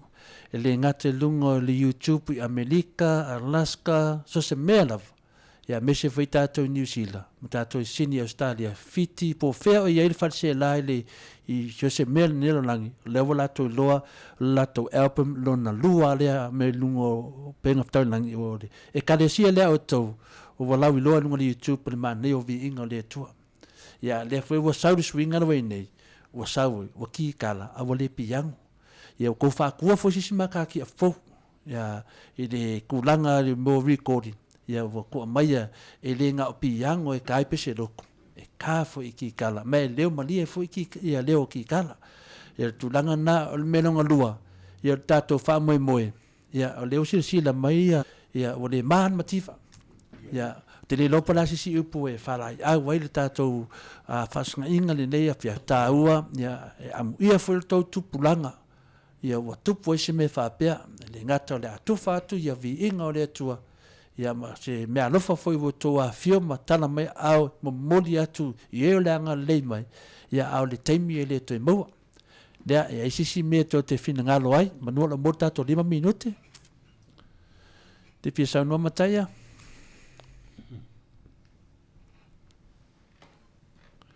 Kai ngola blo na tu le Atua ma foi le o sang no anga tamane yo Kalesia, o le nau, whaala o loa me uma, tu sa po i o le wha moe moe o le. O le nei Kalesia, ia e pau wale a nganga, ia whapea foi o na i o mātou a ingai. Ia Australia ni. Ia i whapea nā foi o na langolango ina le nei wha moe moe. Ia wha i se wha moe moe pe o na mātou whai malanga mai ai. Pe o le nganga lea ma le whaalo alo tele la wafionga whaafitai mo le avanoa. ia e ale tatou tu la fala ia talo le vavau ia se lo mai ia le mamado le tunu ia te loe mamau le mena e susu mai ai ia se tau na e fatalofa mai foi maru le tunu ia tatou fa ma vai ni po tai mo na vano tu la fo ya lo so tai au pe fo sa no ta pa we pe fo i ta ma tu le kali si ma fo yo le fenga ma la mani sa po le fa mo mo anga o le fa tala u la mai o le kali si o le ma fo le motiva me se fo le ta po inga su le fa fe nga ma ia fo le kali si o ta tu nu la le nei we o le vano le u ya ese to fa mo se mana tu fo le na ia ia se fa mo na ia auru no fo i se tulanga fo se swinga wale fa le leo ma ma ta po ile tu era ngata fo le loto i fa le kalesia vela na ile tulanga ma le fa mo ia o ma fo le ia no fa te fo ile wa fionga ave fo le tulanga penga fa ilangi so se va ai ngol lo langi ia o fea lava o me o au mau po la po fio ai se fa se la tu ia fa pena lava le ngana tutu la au ia e me se fu io le tulanga fu le fa mo so tau au le fiu mai o ainga e fa pe fu ina mo mai le fa le io le fa mo ngana mo le na tau sanga mo lungo le tu se fu mo fa mo le kalesi pe o tulanga le na ia e ma tatu ia pe la mo no sa no le na ona fu mo fa tino alo ia fa tau lu mo fa mo le tu me uma mo ile pe io le nganga ia fu le fa mo ni ia au lo fe la von me se fu io tama fa na lo o se tātou nei tono Australia o New Zealand po se vaenga na ia o le aua whanau atu la so whamoe atu whaina mo le posi mo tātou kalesi. Ia le alawa se leni o la atau au tadia ma le hanga whaafatai. Ia o mawalunga full whamoe whaatalo whaatoi pa ia mawalunga so se vaenga. Wa inga ia e whapefu i o tapa au ma le malu le whaneanga tama whanau mo le du. Ia o mawhanea wano whaaru tātou mafuta ma whiroa ia tu fo ia tu sai fo i male. Whiroa inga ia whaafatai fo i whaapatoe lau a whiunga to lea fo e tu sai fo i mo lea wano matango fium whaiwhon tātou whaasoa ni tu la fiafi. Ia pore nganga mawalunga na ia tātou tu upelu mo lea tua. Lo nā nganga male whaamoe tātou ia tātou te whaamoe la mo lea di ia. Ia tālo soi fua le ola mare malosi e whaitanu ina mare manuia. Ia fo ia ri inga le na fium ia uma. Ia peo se whaalata tulea tu la fua tu sai fo mo tātou mawhtanga ia fiafi. Maro lava o te le whaoto temi te loa ia lo fia mo e tose maro longa wa nonto maro longa mai tō malanga mai ana po ne tu la ia le nganga fia tātou pokalame ia o lima ia mawai au nai mo le atunu o Samoa so se kare si lava tai tonu fo ia pe ana moli mawina fo i tātou whila inga Samoa ia o leile Maota le ngarwenga ia o lai titi fo i tātou whalsa o le toi ngā whaatia fo i tātou whalsa pe a whai mai lotu tu whaatasi o le nuu mai tai Maota ia te leo le nganga tonu na ia tu nei TAIMI e to te tanu mua mi e po waira le a whais tātou upu tama vai ia na whapena ia na tātou anga ia tu leo le mo le aso tō nai ia tātou tu ulu mo le tua ia e tu atu never noi la talenga tama tua ia por le tu taia for e kalesia ia por tu ua for tato nu nei TAIMI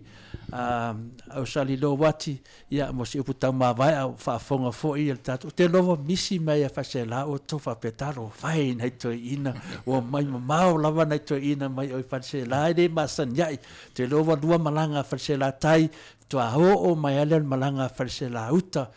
moni male lato mau ia te loa lava e le fata mala fo tapenanga le tua pe fo to tapenanga I VIVIIGA le tua o le fa la wiloa ia Yesu fa pena fo na anga le Yesu o tangata o mai e fa fonga tato POLOKALAME o tangata lolotu tangata fie VIVIIGA le tua te lo foi la mai vatu ni la city te lo le atu fa fo tato city le aso fai me alofa to e mamalo le atunu o le fio matala mai atu le venoi lau talenga o salilo. Ia, whaafitai mo rā manoa. Nei tū lai, mori atu, ngang whaafitai. Nā fo se whaafonga Samoa. O lo a whium papa au e singi nei e Australia. O le ngang mawalunga le pe o na mori atu le. Mori atu le sa noanga I a inga ia e whaapea fo ia maro le whanehanga. Mātou te taritonu, o le a waile atua, I LENEI wha moe, pe ona mātou whātangisia, I ato alo whangia. I ai se aso o masitaimi o mua, pe ona I ai le wha moe, I a whātasi mai le anganga o le atua. A waile atua, I le tātou wha moe, I a mawalunga pēr ona VIVIIGA. Ne nganga whāloalo, Samoa na tātou nuu. Ia, ala mai tātou FIAFIA whātasi. Whāfo, ia ili VIVIIGA ili atua, ili o mea sili matāua. Ia, o tau sila mai, ia mātou wāwā I atu. Ia o mea sili lea matāua. Ia, tārusia, maua le o tau soifua langi mā. Ia, awale, nea. La vo se TAIMI o mua o la mātou sostola, ia alofa mai le tua, tātou tau mawai, ia iai pealo na whinangalo. O la mātou wha, tā la ulatu lea ma le nganga whāloalo, ia whamanuia le tua le nei pō, ina tātou whaino inga, whaftai. Ia, mālo whetalai, e la whai watu tasi leo tātou pese, e le tā umar tātou pese lea, tau sila mai perma mālo lea tunu. Ia, a whai e te, a wai mele aso, ia o le whapena, se fulu pese to tonu tato MTV ia duana I pese io te tausanga tu insinia ia tama I pese vaenga lea te mana ta mata mai ma malo le tinu o tato POLOKALAME fa tai tele lava le fifa mai ma tana mai au fainga mlanga le fa yaso le tua tato toi fula foi le sto nai fa mania le tua neva yaso fa mania foi tapenanga ia fa mania foi la mai neva yaso tato te talatala ia vase se sosoani ia mole Maota nga venga le tua e mesen mal tapua ia ro fa penato tu le na fa na lalo ne la langi ia o le tua la valo ia ile fa monjanga ile fa monjanga ia telefone ma tato POLOKALAME tu lu mole tu le ata lo tato mai tato ia fa pena nanga lema fa usia le tua nyanga fo me sosoani mo tato fa me mo pesele o pesele fa taulanga le o pesele taulanga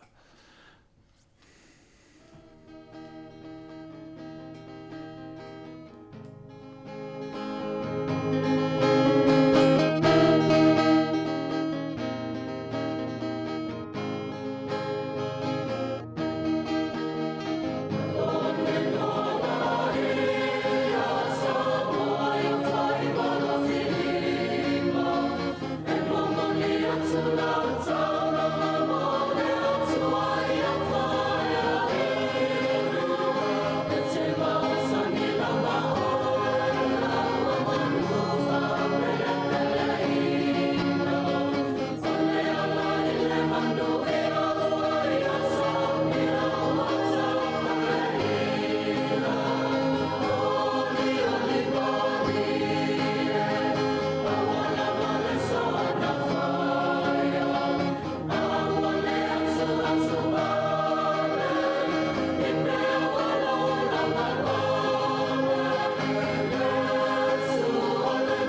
Le tu la metato temi le o se forma fami no te o te aile tu la ba te le wa nga solo atu tato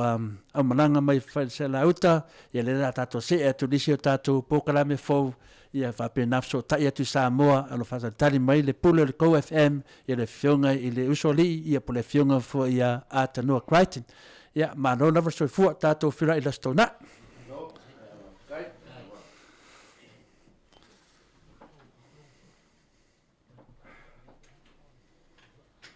ia tama stato pese Mike.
Ia, whamarua tu tato pese lea mai eili se fau e whakasa ono tato temi le waturi, tamo tato temi, ia, le fta atu le whangamalanga le nu o whanse la. Ia, ne tu la e whatalo whalo ia tuai i le tato pule le Go FM i Samoa, ia le fionga ia Atua Crichton, te loa ia Atua e whamaruru watu, ia wasori tu la fono fo i le tau sala, ma le ono vai i le tato temi, ia ne tu la ia whatalo whalo. Alo, ia tu lava ne tu la Atua. Pela foi o no fatano fatu tole a foi le nei tu lao le fiafi ia me se foi ia le sunga ia ai nu i le nei tu lao le fiafi le tanto programmi e fa malo atu le no sai le wa ma atu ia de si vai na tele le tanto programmi e fa tai le mo le va no tanto te feso ta iai o le la o le avatu tanto telefone ni fiafi no fanga solo foi le tanto programmi le tu la muli le nei o tanto telefou mo le fiafi le nei o le aso sa. E se li poti la tamai ma il matanga vengo le soifo maloloina ua wha maoni ai ua lua se fululua i la tau ua mali liu i o ongo le wha mai pipisi o le misela. Ai ua afe fitu la uiva su fitu tangata ua wha maoni ua maue le misela talua na amata lo na pisi e pei o na wha mawina e le komiti o lo mata i tuina le pipisi o le nei wha mai. E lua se lau mele lua i la tona au ina tu ma wha maonia ua maua li misela i le soitasi ua mawai atu na wha alia li ripoti o le komiti o wha mai o le valu suiva pasene o le whai numero le nei o le a fe I fitu se lau iwa su fitu o I lātou ia o lo alala I upolu me se la vele tu malo le vai maunga I sifo ma fale a te sifo o le iwa sfulu lua pasene foi o lea fai numera o I lātou ia o tamaiti e AFIA I ma le se fulu le tasi lea o lo tau fia I le potu tina ina po le ICU e se lau fas fulu fitu ngase misela o lo whaatolu I le umuenga na whaalia foi e le whaatonsilo le matanga luenga o le soifo maloroina e tolu ni tina maitanga o lo tau fia nei ma o lo tau sia whaapitoa I lātou ona o le tūlanga e tolua tangata o lo tongo fitia I le onga o le misela ma o lo iai ni tui whaapitoa o lo tui nai I lātou nei e potina nei mo lātou puipuinga o una ia foi e le matanga luenga o le soifo maloroina I tangata lau tele e anga I whai o lātou tui pui ai aua le anga I solo I si tangata lea o lo whaonga ina le Kengan Water ma whai mai o le isi foi vai lea e foi ai le misela wa mai se whaalinga ma losi mai malo I tangata mai whafo lea o lo tau mawhai e tau fia le whai o tui pui o le whanau po o lo tau mawhai foi lunga o pena whai langi e tau ana wina mātua aua ni whai a tui malapata ia e iai se ngai o inga whaasanga ia I lātou nei a o ngawha pēr le matanga ruenga o le soifua maloloina ma le malo ma le tau fo ia o le nei whaafita uli. O le aso luluna te nei na amatai o na tui pui umatangata mai le misela ma e o mai le teimi nei ua se fulu a fesalau lua se fulu walu tangata ua uma o na tui ua maua fo I se lipoti ua a mata nei o na whaia se suenga tupetele e matua ia e le Auckland Pacific Leadership Council e fe soani mai ai I Samoa nei a o whea ngai ai le tātou o tino ma le whaama I pipisi le nei. E se fulu tausanga ua wha au popo nei le whaasalanga whaafale pui e tolu tausanga o le ri o aniseko vai lei ina ua lawina lo na whaasalanga whaafale pui I le whaai ungo le vai asona te nei. O aniseko vai lei na tūlai le whaamsinonga e tali ni o na mōlianga I lana sola anga mai le to ese I tā whainata I le masino Januari ma Februari o le tausanga nei lava. O aniseko vai lei na sola whaatasi ma leise li pāngota ia pati jong ni le lava o lo sa idia e loe o mai le temi nei. Na tua ia aniseko ma pati lo lao sofo ia mga o ia ni fale se tolu ma la ave se ai ni telefoni whea lei tupe mea ai ma fili tangata atangata o na fale no sofa ia. Na tua ia fo I la ua nei lo sofa ia o ni fale o loa mga o iai ni katuni sikaleti ava malosi ma se ono se fulu afeta la mai se urungali saina e whaia se fale o loa ma sa whape fo I o na wha o lima I leo ngali ma le tau wha matawina o ni tamaiti se to lua mai se isi fo I fale o loa o lo molia fo I ane seko tua ni mai lo na sola anga ma se isi pangota mai le to ese I tana malala I le masina na te nei wa yo ina e lau titi tua ni malo na awai lea sola anga ai o lo te pea ane seko I lea molianga na whaatu nuina fo I ane seko le whaamsinonga e sa ili sana lo ia I leisi teimi e tue wala uina I lana mata upu ai le totongia e le malo. O le whai unga le vai aso na solo iai e le whaamsinonga e le whaamsinonga whai tū malo a pero sa loma mo lianga o le wha o lima whaasanga I le lita alora kapita I tō fitu o le manu Samoa le susunga ia siosi asfonau. E uila e le iai se whaasalanga tau siosi a ena whaatonuina o ia e totongi se sala tupe ono se lauta la e le lua e te tau na tongina le I le lua le asalulu o le vai aso nei o siosi asfonau o lo iai sana konkarai te alo ma le uni na kapia Samoa peitai ua whaamuta I le uni na kapia Samoa lea konkarai ona o lo na modianga. Na saunoa le fionga I le whaamasino I le lawina o le ungo siosi e ui lava ua whaalea o ngā ina e le uni na kapia Samoa lana konkarante ai te tau o na maua pēr na avanoa I sisi anu konkarante I se aula kapi I malepone au se talia ma ia whautua I nai a sofalau maua le avanoa fai fa'alelei ma ia sauno ai fa'afetai o le ua mau seisi o na avanoa aua e mautinoa e le toiai seisi fa'atolu ai le faia le fa'ai'uga le li fa'amasino na ia fautuaina asofalau e aga ia nei se polokalame a le Salvation Army ma to'atua e toe fuataina ai lona ola taumafai o se fa'alavelave na a'afia ia asofalau i le falakalapo isi umu o le Ocean Club ia au kuso le tausanga nei na mafua ai ona solia na moria o ia e le iai ni manuanga o le na fia i le whalavelave. O le tātou tawhai o le nei fiafi o te ena le whaamusinonga se taro sanga le li ia ala tise le afa e te tong iai le malosa na lo ia e tu lai mo iai le matau pulea o lo o mori ai le ali i se ngawinga o se whane whaatau ava malosi i sa le lolonga i savai o ala tise le afa vitale na whane pui pui solo ato le mali wai o se minsta o le kabineta i le tausanga e afa iwa se la uivas fuiva na palola mai o ia i tua ina uma vae o na tuli le se fulu tausanga lo na whaasalanga peitai o lea o te loka ina nei o na ua ia solia tuunga o lo na palola e se fulu li maafe iwa se lau iwa suiva tā la le tau a whai o le ava malosi na ngao ia ala tise ma seisia lii mai le company o le Afuk Enterprises i Salulonga ma o lo whaatawina le ava o le vai lima i lea vaenga o le atunu. O le tusanga i lua fe sulfitu ma le lua fe sulvalu na whaatino ai ala tise ma seisia lii ngao inga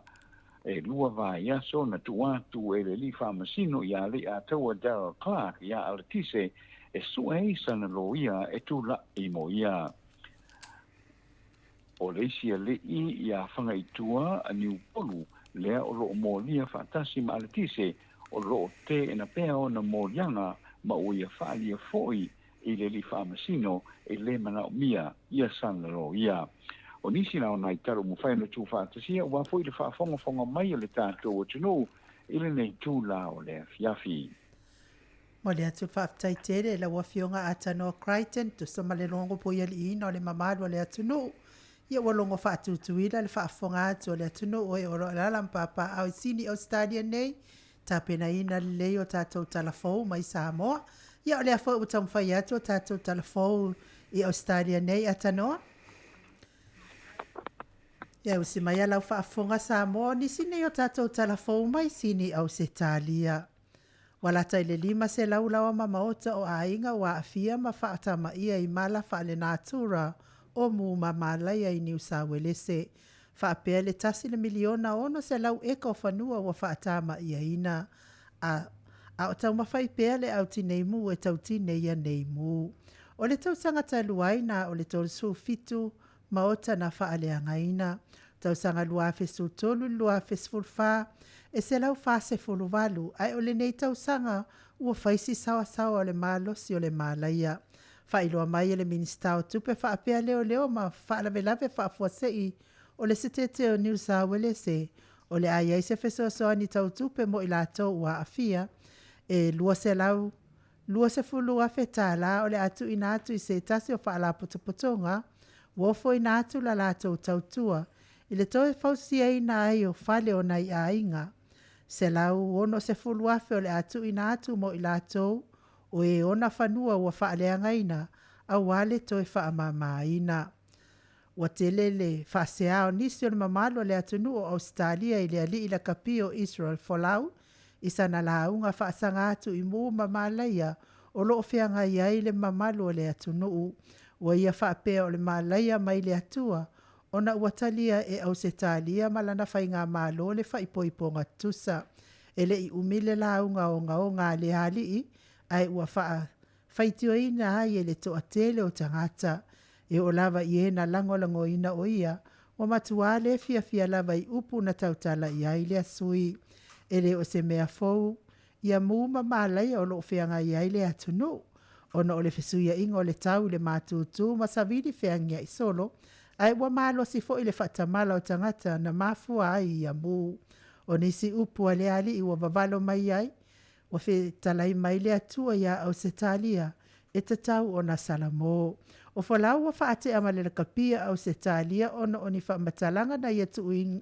tu ina ilunga o penga ta whailangi, e winga fo i whaipoiponga tusa, a o lea fo i waia to e whaapea mai, o afi mamu o le whasalanga mai le atua ia au se talia, e le se atua tau i masui le atua o lo tātou au nai nei, o le atua alofa, ma le alofa moti vale. O lea wa taunu o manuia mai lau whanua o sini au se talia le malanga le ekalesia katoliko, mai le afio anga o whaise la auta i le whanga, le afio mai o le tofi o le itu malo le whanga, fio mai o le matua taulangi i awa afusu anga ma le whaletua i awa e la, le afio o la ua matua o sa atuala, le atu awao ma whenuti, afio le ngafa ma le usoali, susunga i a samaila, alala tai to o maunga ma le whalefa o le whalea anga, ona o le wha moe pei ona ato whaina i le whai unga o le neiva yaso, o le atatala ina, ai o le lato CD ma DVD so VIIGA o le atua, ato ai ma le lato posiva i sina sa ili ngā seleni, a wale whaale leia o le alama le mila, wata po inga i le atua i totonu o le afio anga o whale se la auta, wala au atuai, ma le anganga whaaloalo se i alofangia mai le wha moe o si afio anga, wa afifio mai ai le mamalo le ekalesia, wha moe o le atatou wheloa i ai le aso tolu se fulu o Novema, i le community hall i ke Pramata, i le afole iwa i le taiao. Ma le tatou tala whaaiu, wai umanuia, le whainga taulanga, ia po o le masina pa ia na whianga i ai, ma le ekalesia me totisi, i le whasino tia sini au se talia. O le tu whatasinga o le taulanga na lafo ina le whasino tia sini au se talia. I le nei tausanga e tasi le miliona, tasi le se lau tala. Momoli ai le wha malo i le fionga i le seo le whasinoti a whangu tō mlatai, ma le prestene o le auso whelfani a kasa lautele, le sunga i tausi matanga luenga mana yo lātou whaletua, le sau whaingata māmatina mālolo, manu mālo, ia mese fo i le mawalunga o le whasinoti a sini, i au se talia nei, le wha malo le whaitauranga, awa le whaalelei o le tino o le ngaluenga ale ali i manuia tele ma le whaasauni atu i ngaluenga muli o le nei tausanga lua afe se funu ma le iwa o talana. Ua whaiona wha maupopoina awa le whaafonga mai Samoa, saunia matapena ina ai o ainu i le nganoa li tia sawainaya. Atanoa, o mo mai tātou talafo? Alo lama whaafitai anu ia mo tātou tala le fau whaafongatu le tātou tunu ui Samoa nei. Ia, maro lava te noa o leo i tātou awha i tū la. O leo e tāua ia atanoa, o leo a tua mōria nei ia le suile ia aratise, i le tūlanga lea o le ngau inga leo o whang mālosi lea, por sa o lea. Ia, o le sunga ya le tise le afa ia si le fia foi pe ona winatu tanto tala ia mau to telefo il tanto tonu wolo wa si le fia foi ia le sunga ya le tise ia o le tise le na le sa fa le pui solo a toa talu mai le tangata vale ino le fionga le minsta ia lunga lau le va ula kamu ia fa i lau i va sui vale sa fa ia lo na fa msinonga ia ma fa le pui ai solo a toa ia na umale sulu tau sanga ia na saudole i tua i palola ia a lea na toea afia tu le o toi mo lia i le ngau inga lea o le fale fo le o le distribution fo lea le o le vai lima lea i salulonga i sawa ia lea na la fa inga na o le seleni a se lima se la uiva sfulu uiva ta la ia le tupel na ngau ia o lo tua ia el tise na ngau ia le la ua o te tula ia to le temile nei o la o te fa fo ia le ta ona o soli ia le tutu unga le palola ia le la o te fa fo i uta ia le li o le tise ia le la ua fa o wina le tulinga o lona fa salanga le solo ato ono le ua o solia ia le solia ia le tutu unga o lona palola le la o te fo ia i uta ile fo ile fa de pui e si le fia fo o ele tise fo ile na mai tonu ile sa va ai ai fo ile le ta I o I salolonga I o sa va I fo I ia ma le sunga le ia king fai popo le fo ina nga I mai ai tu ua inga pe tai la I le taimi le nei o lea o aletise le o lo ave nei ma se moli mau fa asanga pe nga I fo ia king fai popo ia o le tulanga le na le lava le o toe se toe vala au fo ia le mata upule na ai o aletise ia o le na le wa ve nei ma tangata moli mau fo le mo leo le wa ave nei mo mau leo ia le la toe le la o pa nei fa le pui ia le uma fa tonu fo ia le fionga le fa masino a toe tula ia tu toe tula ia tu ma matu sana lo ia tautala mo ia le titongia le mano le mafai titongia le mano pe o sa no na le fai ai le fionga le fa masino o lona winga ia o le tulanga le na le ua ia le tise le o toe fo I I tan malala ia faatali ai le o iloa la le temi le ia po I se lo ia ho le la tula I ma el tise mo el tise le tulanga ia mai le o iloa foi pona lua vai aso le o tu ia toe tula ia tu I famsinonga ia ma tu sana lo ia to tongi la vai ia te loa la ia artise ia o te loa le o tapua ia fai fa artise ia na levo matua masa no mia lava ia le li pang ta le tunanga la manua la ia nei le flat le telefonia atano le tunanga le na ta ua mai tato news o la fa manga tunanga le nisi wa la to tam fai ta fina fai tato tu pui po la sa o le po le alma fuanga le fasalunga le na nginga I mai Samoa fo I le fasalunga le sa le tamaita I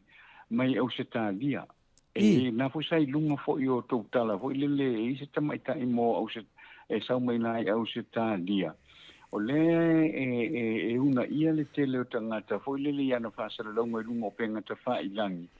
uni fe ni la tutu pui ma se fia fo ia tole fo ma no ia le ngata ia fo ina Australia ai fo le tamaita ile mai no sila le na tau fai fo sau mai la na tala inga le na una ia matua au ni fai ni tui pui o tamaiti mai fa ma ine ile misela ai fa ngai si ana vai la una na tu sau mai ia peita iane la le io ona sau ia le tamaita ile na le o le tamaita isa mo ele iona ke le misalo pena fautua ina se si uni tangu mai nei sa mo wa le matamata I tu e tangata ho ile ia ai mi se ia o tato ele ni manna tu fo I fa pe ai fa pe ai fo I fo I ni me fa pe ona tong fai la ia una tangata fo ile awani io fa ngale tu ile ma tulanga fa pe na ia ole tulanga na le lo ia le mata upule na ole foi la wa la pata ia manosi ele malo ia tu ina tangata na foi le lo le tu fai ilungo penga ta fai langi mana malika mai ka ina le na tu sa mai New Zealand le na sa tu sa mai New Zealand foi na mai la na fa lingo la tau mai nei ai o lana una ia awani ave ka mai ke fai la to tui pui ai tau fai fa nga ni si o vai na au lo sau mai le leile na le lona ia tal to nunga le na le la wa nga ia le fa matalanga le mai le malo ia ta ofia na to fai na to fa sele na o le nga ia tu le malo ina ia tui pui matangata ia ma tau tine ia ina fa fita uli le nei o le pipisi o le fa mai le ia oni fa maunga ia pe o le me foi le MMR le sa ia le fa mai e fa sul pasene na ia le tui mo ta mai fa se fu pasene o ta mai na tui ai wo o le kemi te tawai ona alu le fa alua o le tui le na ai mo e fonga I fai numero la e lu se fulu man le 12% o matua pa lava wa i le tulaga le fuafua atu iai pe ona sau ia fainumera atoga latou valu sefulu iva sefulu pasene o tamaiti uma o le atunuu o toga ua maeʻa uma ona tui a o tatou fa sefulu pasene le tui muamua ma le 23% le tui minimuli o lona uiga ua tili ai lana pepesi le faamaʻi le taimi lenei ina ua break out le faamaʻi o le misela auā lona uiga o le tele o tamaiti o le tatou atunuu ia e leʻi faia ni a foʻi ni tuipuipui ae o te ofo o loo faia pele galuega le matagaluega o le soifua malōlōina i matua ina ia fai tuipuipui o tamaiti o loo iai fa'asalalauga i luga o le televise o loo iai fa'asalalauga i luga o le leitio ma luga o le newspaper e una ia ai ia matua mise lava le tinā ma le tamā o tamaiti ina ia una ia i latou nei e ave tamaiti e fa'atino o latou tui o le lea fato'a iai nei le tulaga lea na tula e mai lea ua lea na malilio ai tamaiti e to'alua i le MMA i le se taimi le i mavavae atu a le ua taumafai e una'i o una lea na io e masalo a tonu fo'i na iai ia matua na mumusu e ave latou whanau talu na tula e mai le whalavelave lena ia ae peise i lao leo lau tau to'otele le ia wa o le whaingo le tui o le mataupu na i tina na i to'olua le na tula e mai mali waina i tamaiti pepe to'olua ia e le mamao atu a isi tamaiti le o lua tolu whātausanga a o lea le i whaia lava manitu ia lea lai maua te tonu o le o whainumera ia pe on o tau mwhaie e tau lau inatu ia o le tūlanga whone nā leo loa ngā ia i le mata upu le teimi nei o le taua na wina o mātua ia pe whona o na iai le whamamafa le mālo lea ua iai nei lalo se tūla whono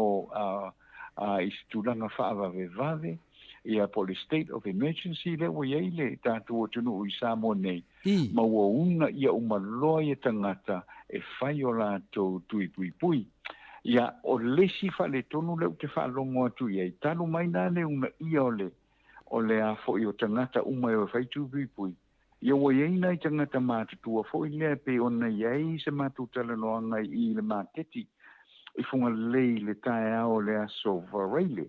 na iei nei tangata mātutua fo i leo mai tua ia le pata o mai i whea fo i whane mai whai tu mā lo le i whea fo i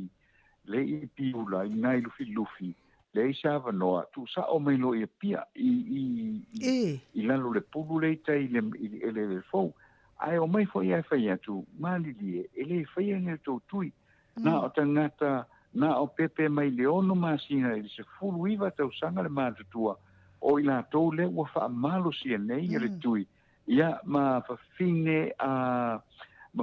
fo i le mai la tau i le vau le luas fulu ma le tosu li matau sanga o i la tau le na le ua wha malo si nei ia le whainga o la tau tui pui ia a o lo se mai ei manai tangata mātutua o au te talitonu o le whainga o le whasilsilanga le na whai mua o tangata uma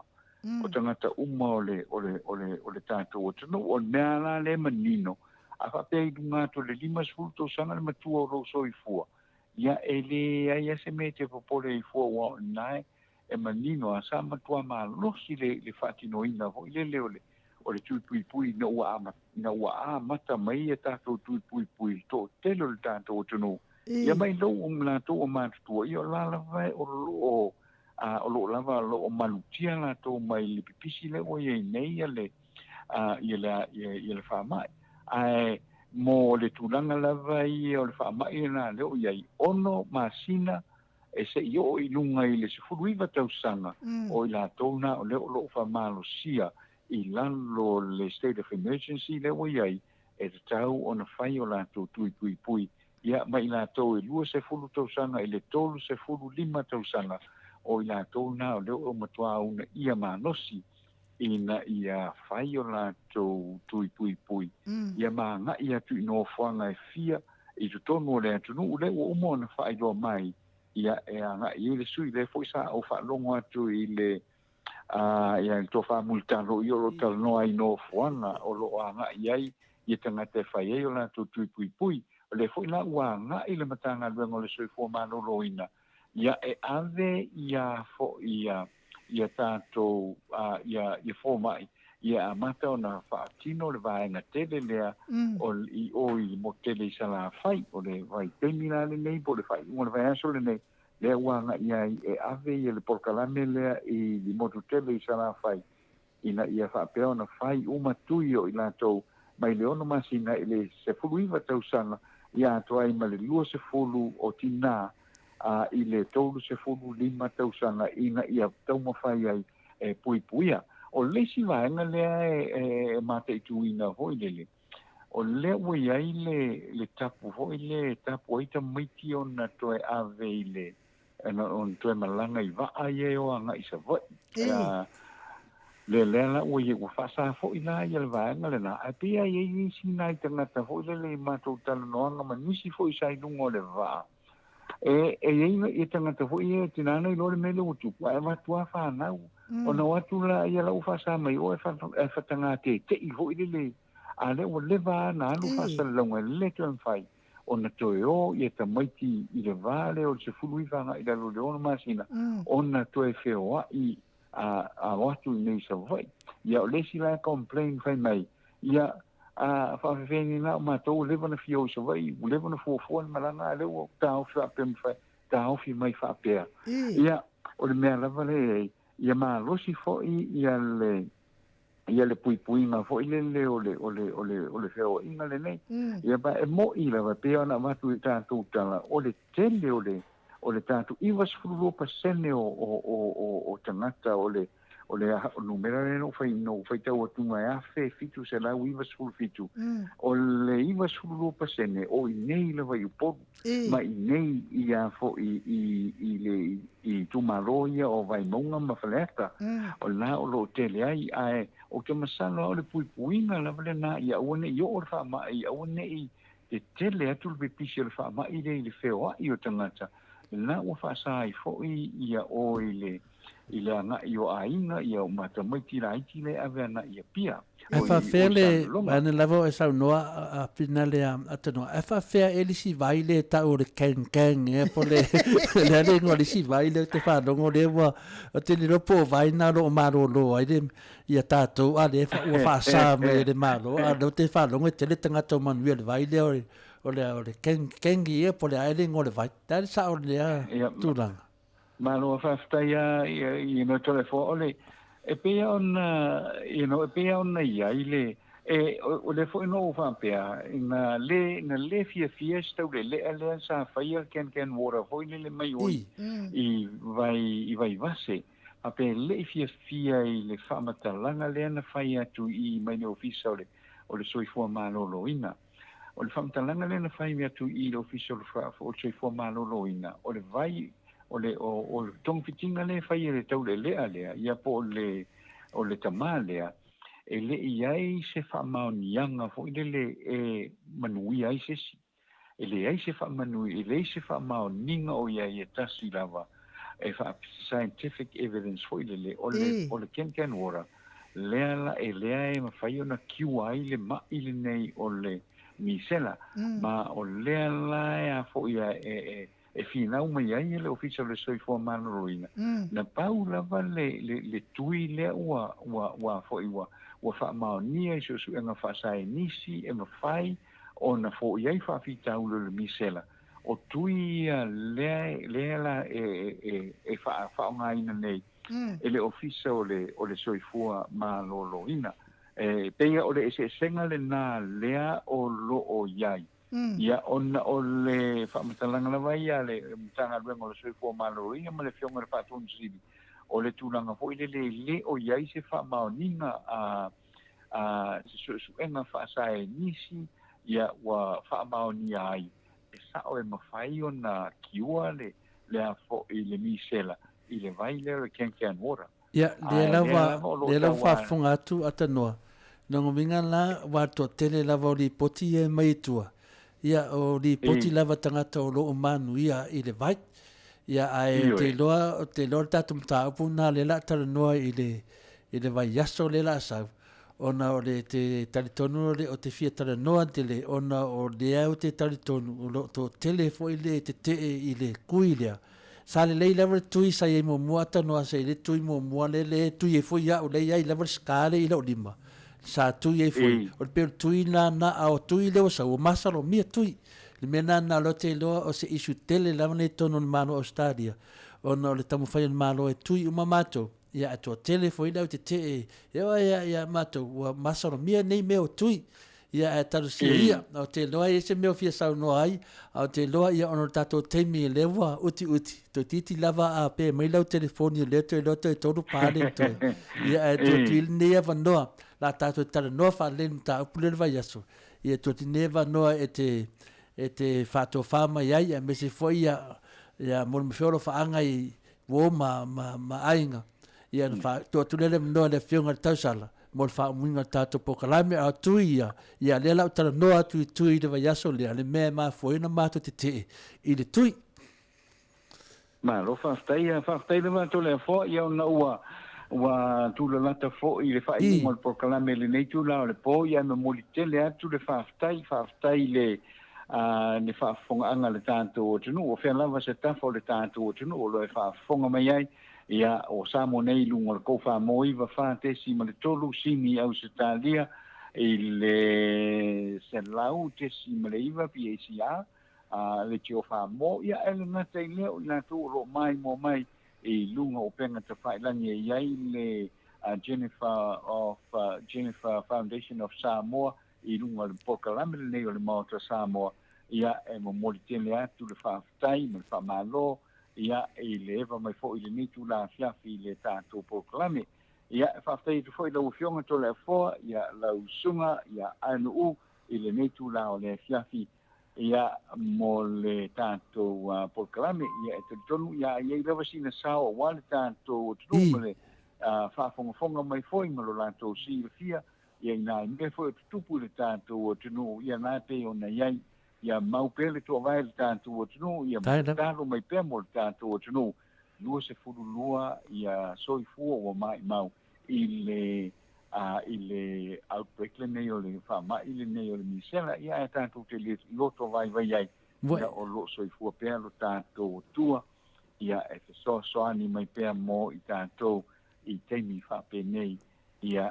o iai le tātou soifua ma le tātou ola pe o na ia tole forma unu ia manuia lava ia le tātou pokalame le nei tula fiafi tātou te whenua i le vai so fou ia e whaamuia fou i tātou atunu u whenava o e whaafonga mai ai ia manuia tau manga o le nei vai so whaasoifua ia. Ia te whaftai ata noa le tonu lei nā ia e tuatuni lewa noa i le a whionga tausala mo le whaumuina o tātou pokalame ia po iei fwisiona tamai tui ona o lo tau foli. Ia maro whaftai tele lua wa se lua lo a whionga le pule o le kou whamo i whaatesi maltolu ata no Crichton ia whapea whailo whionga le tapau whaasina ia mo ni tātou pokalame whanga solo nei a sape i ona masani ai ia ai le o atu tatou mea tonu ia wala au atu mal whaaloalo i wo paanga le tatou leiti o nei ia fio mai tatou mafuta le whaamoemoe si kalesia pe ona tau whaafonga mai lunga o le tatou ALALEO ia tu ina atu fo ila ma le whautuanga le tatou ALALEO nei na alu ia le si tamaitai e ave ia lana taavale whaiele insinia i o i Amerika i o i Mexico ia o mea laua tupu ia sa ta mataulia fo ida nai o i Mexico e tele a fo i tangata fo e whaale leia lato ta la whaperetania ia e o le pule la o le whale insinia ia e vaaira pe o spavaisa vaai o tamaloa Samoa ia na latu lole ia le o tina avelan ta avale fai latu la ua tuai atu tina ua fialo la le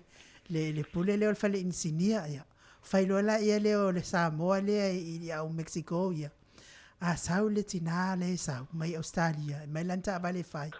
ia aua na Italia ina se siaki ia wo mala na faile ta vale le tina mai Australia ia kango fia kuloare ia manga ola ia le Samoa le e tongi tupe awongi kalianga siaki ia tango tua ia au Mexico ia ile Italia ile saingi siaki o votato i America pe saingi siaki ia wasau nei la tamalo Samoa sauni le tina Australia leo ia favatolo ia la o mana tongi mata vale ia la tulo leo le o tamalo Samoa le ia titilot o siaki me la falonga tulo tina Australia wo okay ia le tamalo Samoa le o fenga luenga Mexico ia o faiaku ia ki o ko o ngi kalia inga siaki fa Samoa fa me lo le ngango I told you not to I told you not to accept the check if I made a call from Samoa I told you not to upset the check. Me ala Samoa ia ele do not upset the check on that day. Ia ka ko. Ai manuia tele lava ia fa nga malolonga nei po la wa fionga le li pule atano. Ia me se fo ile fa fonga anga Samoa mo le fo elo fa anga so ia fo ia fa pe fo isionali. Lo tele atu mo oto uma ia manuia fa iva matiu te nei va ia so lo fionga le li pule. Pia fo ile fa fonga mai le malo le atunu i nei sini au se talia tatou wheroa i le astona i pia whaito te alolofa i ato le a ma i linga noa ma maiko i atu sai ma le wha moe o le a fo i a fio anga pe o nao tu wa ama e mo nei taimi fa so i fua ia Samoa lo atunu pele ma ia ai o ainu u i linga noa li tia sa wainai.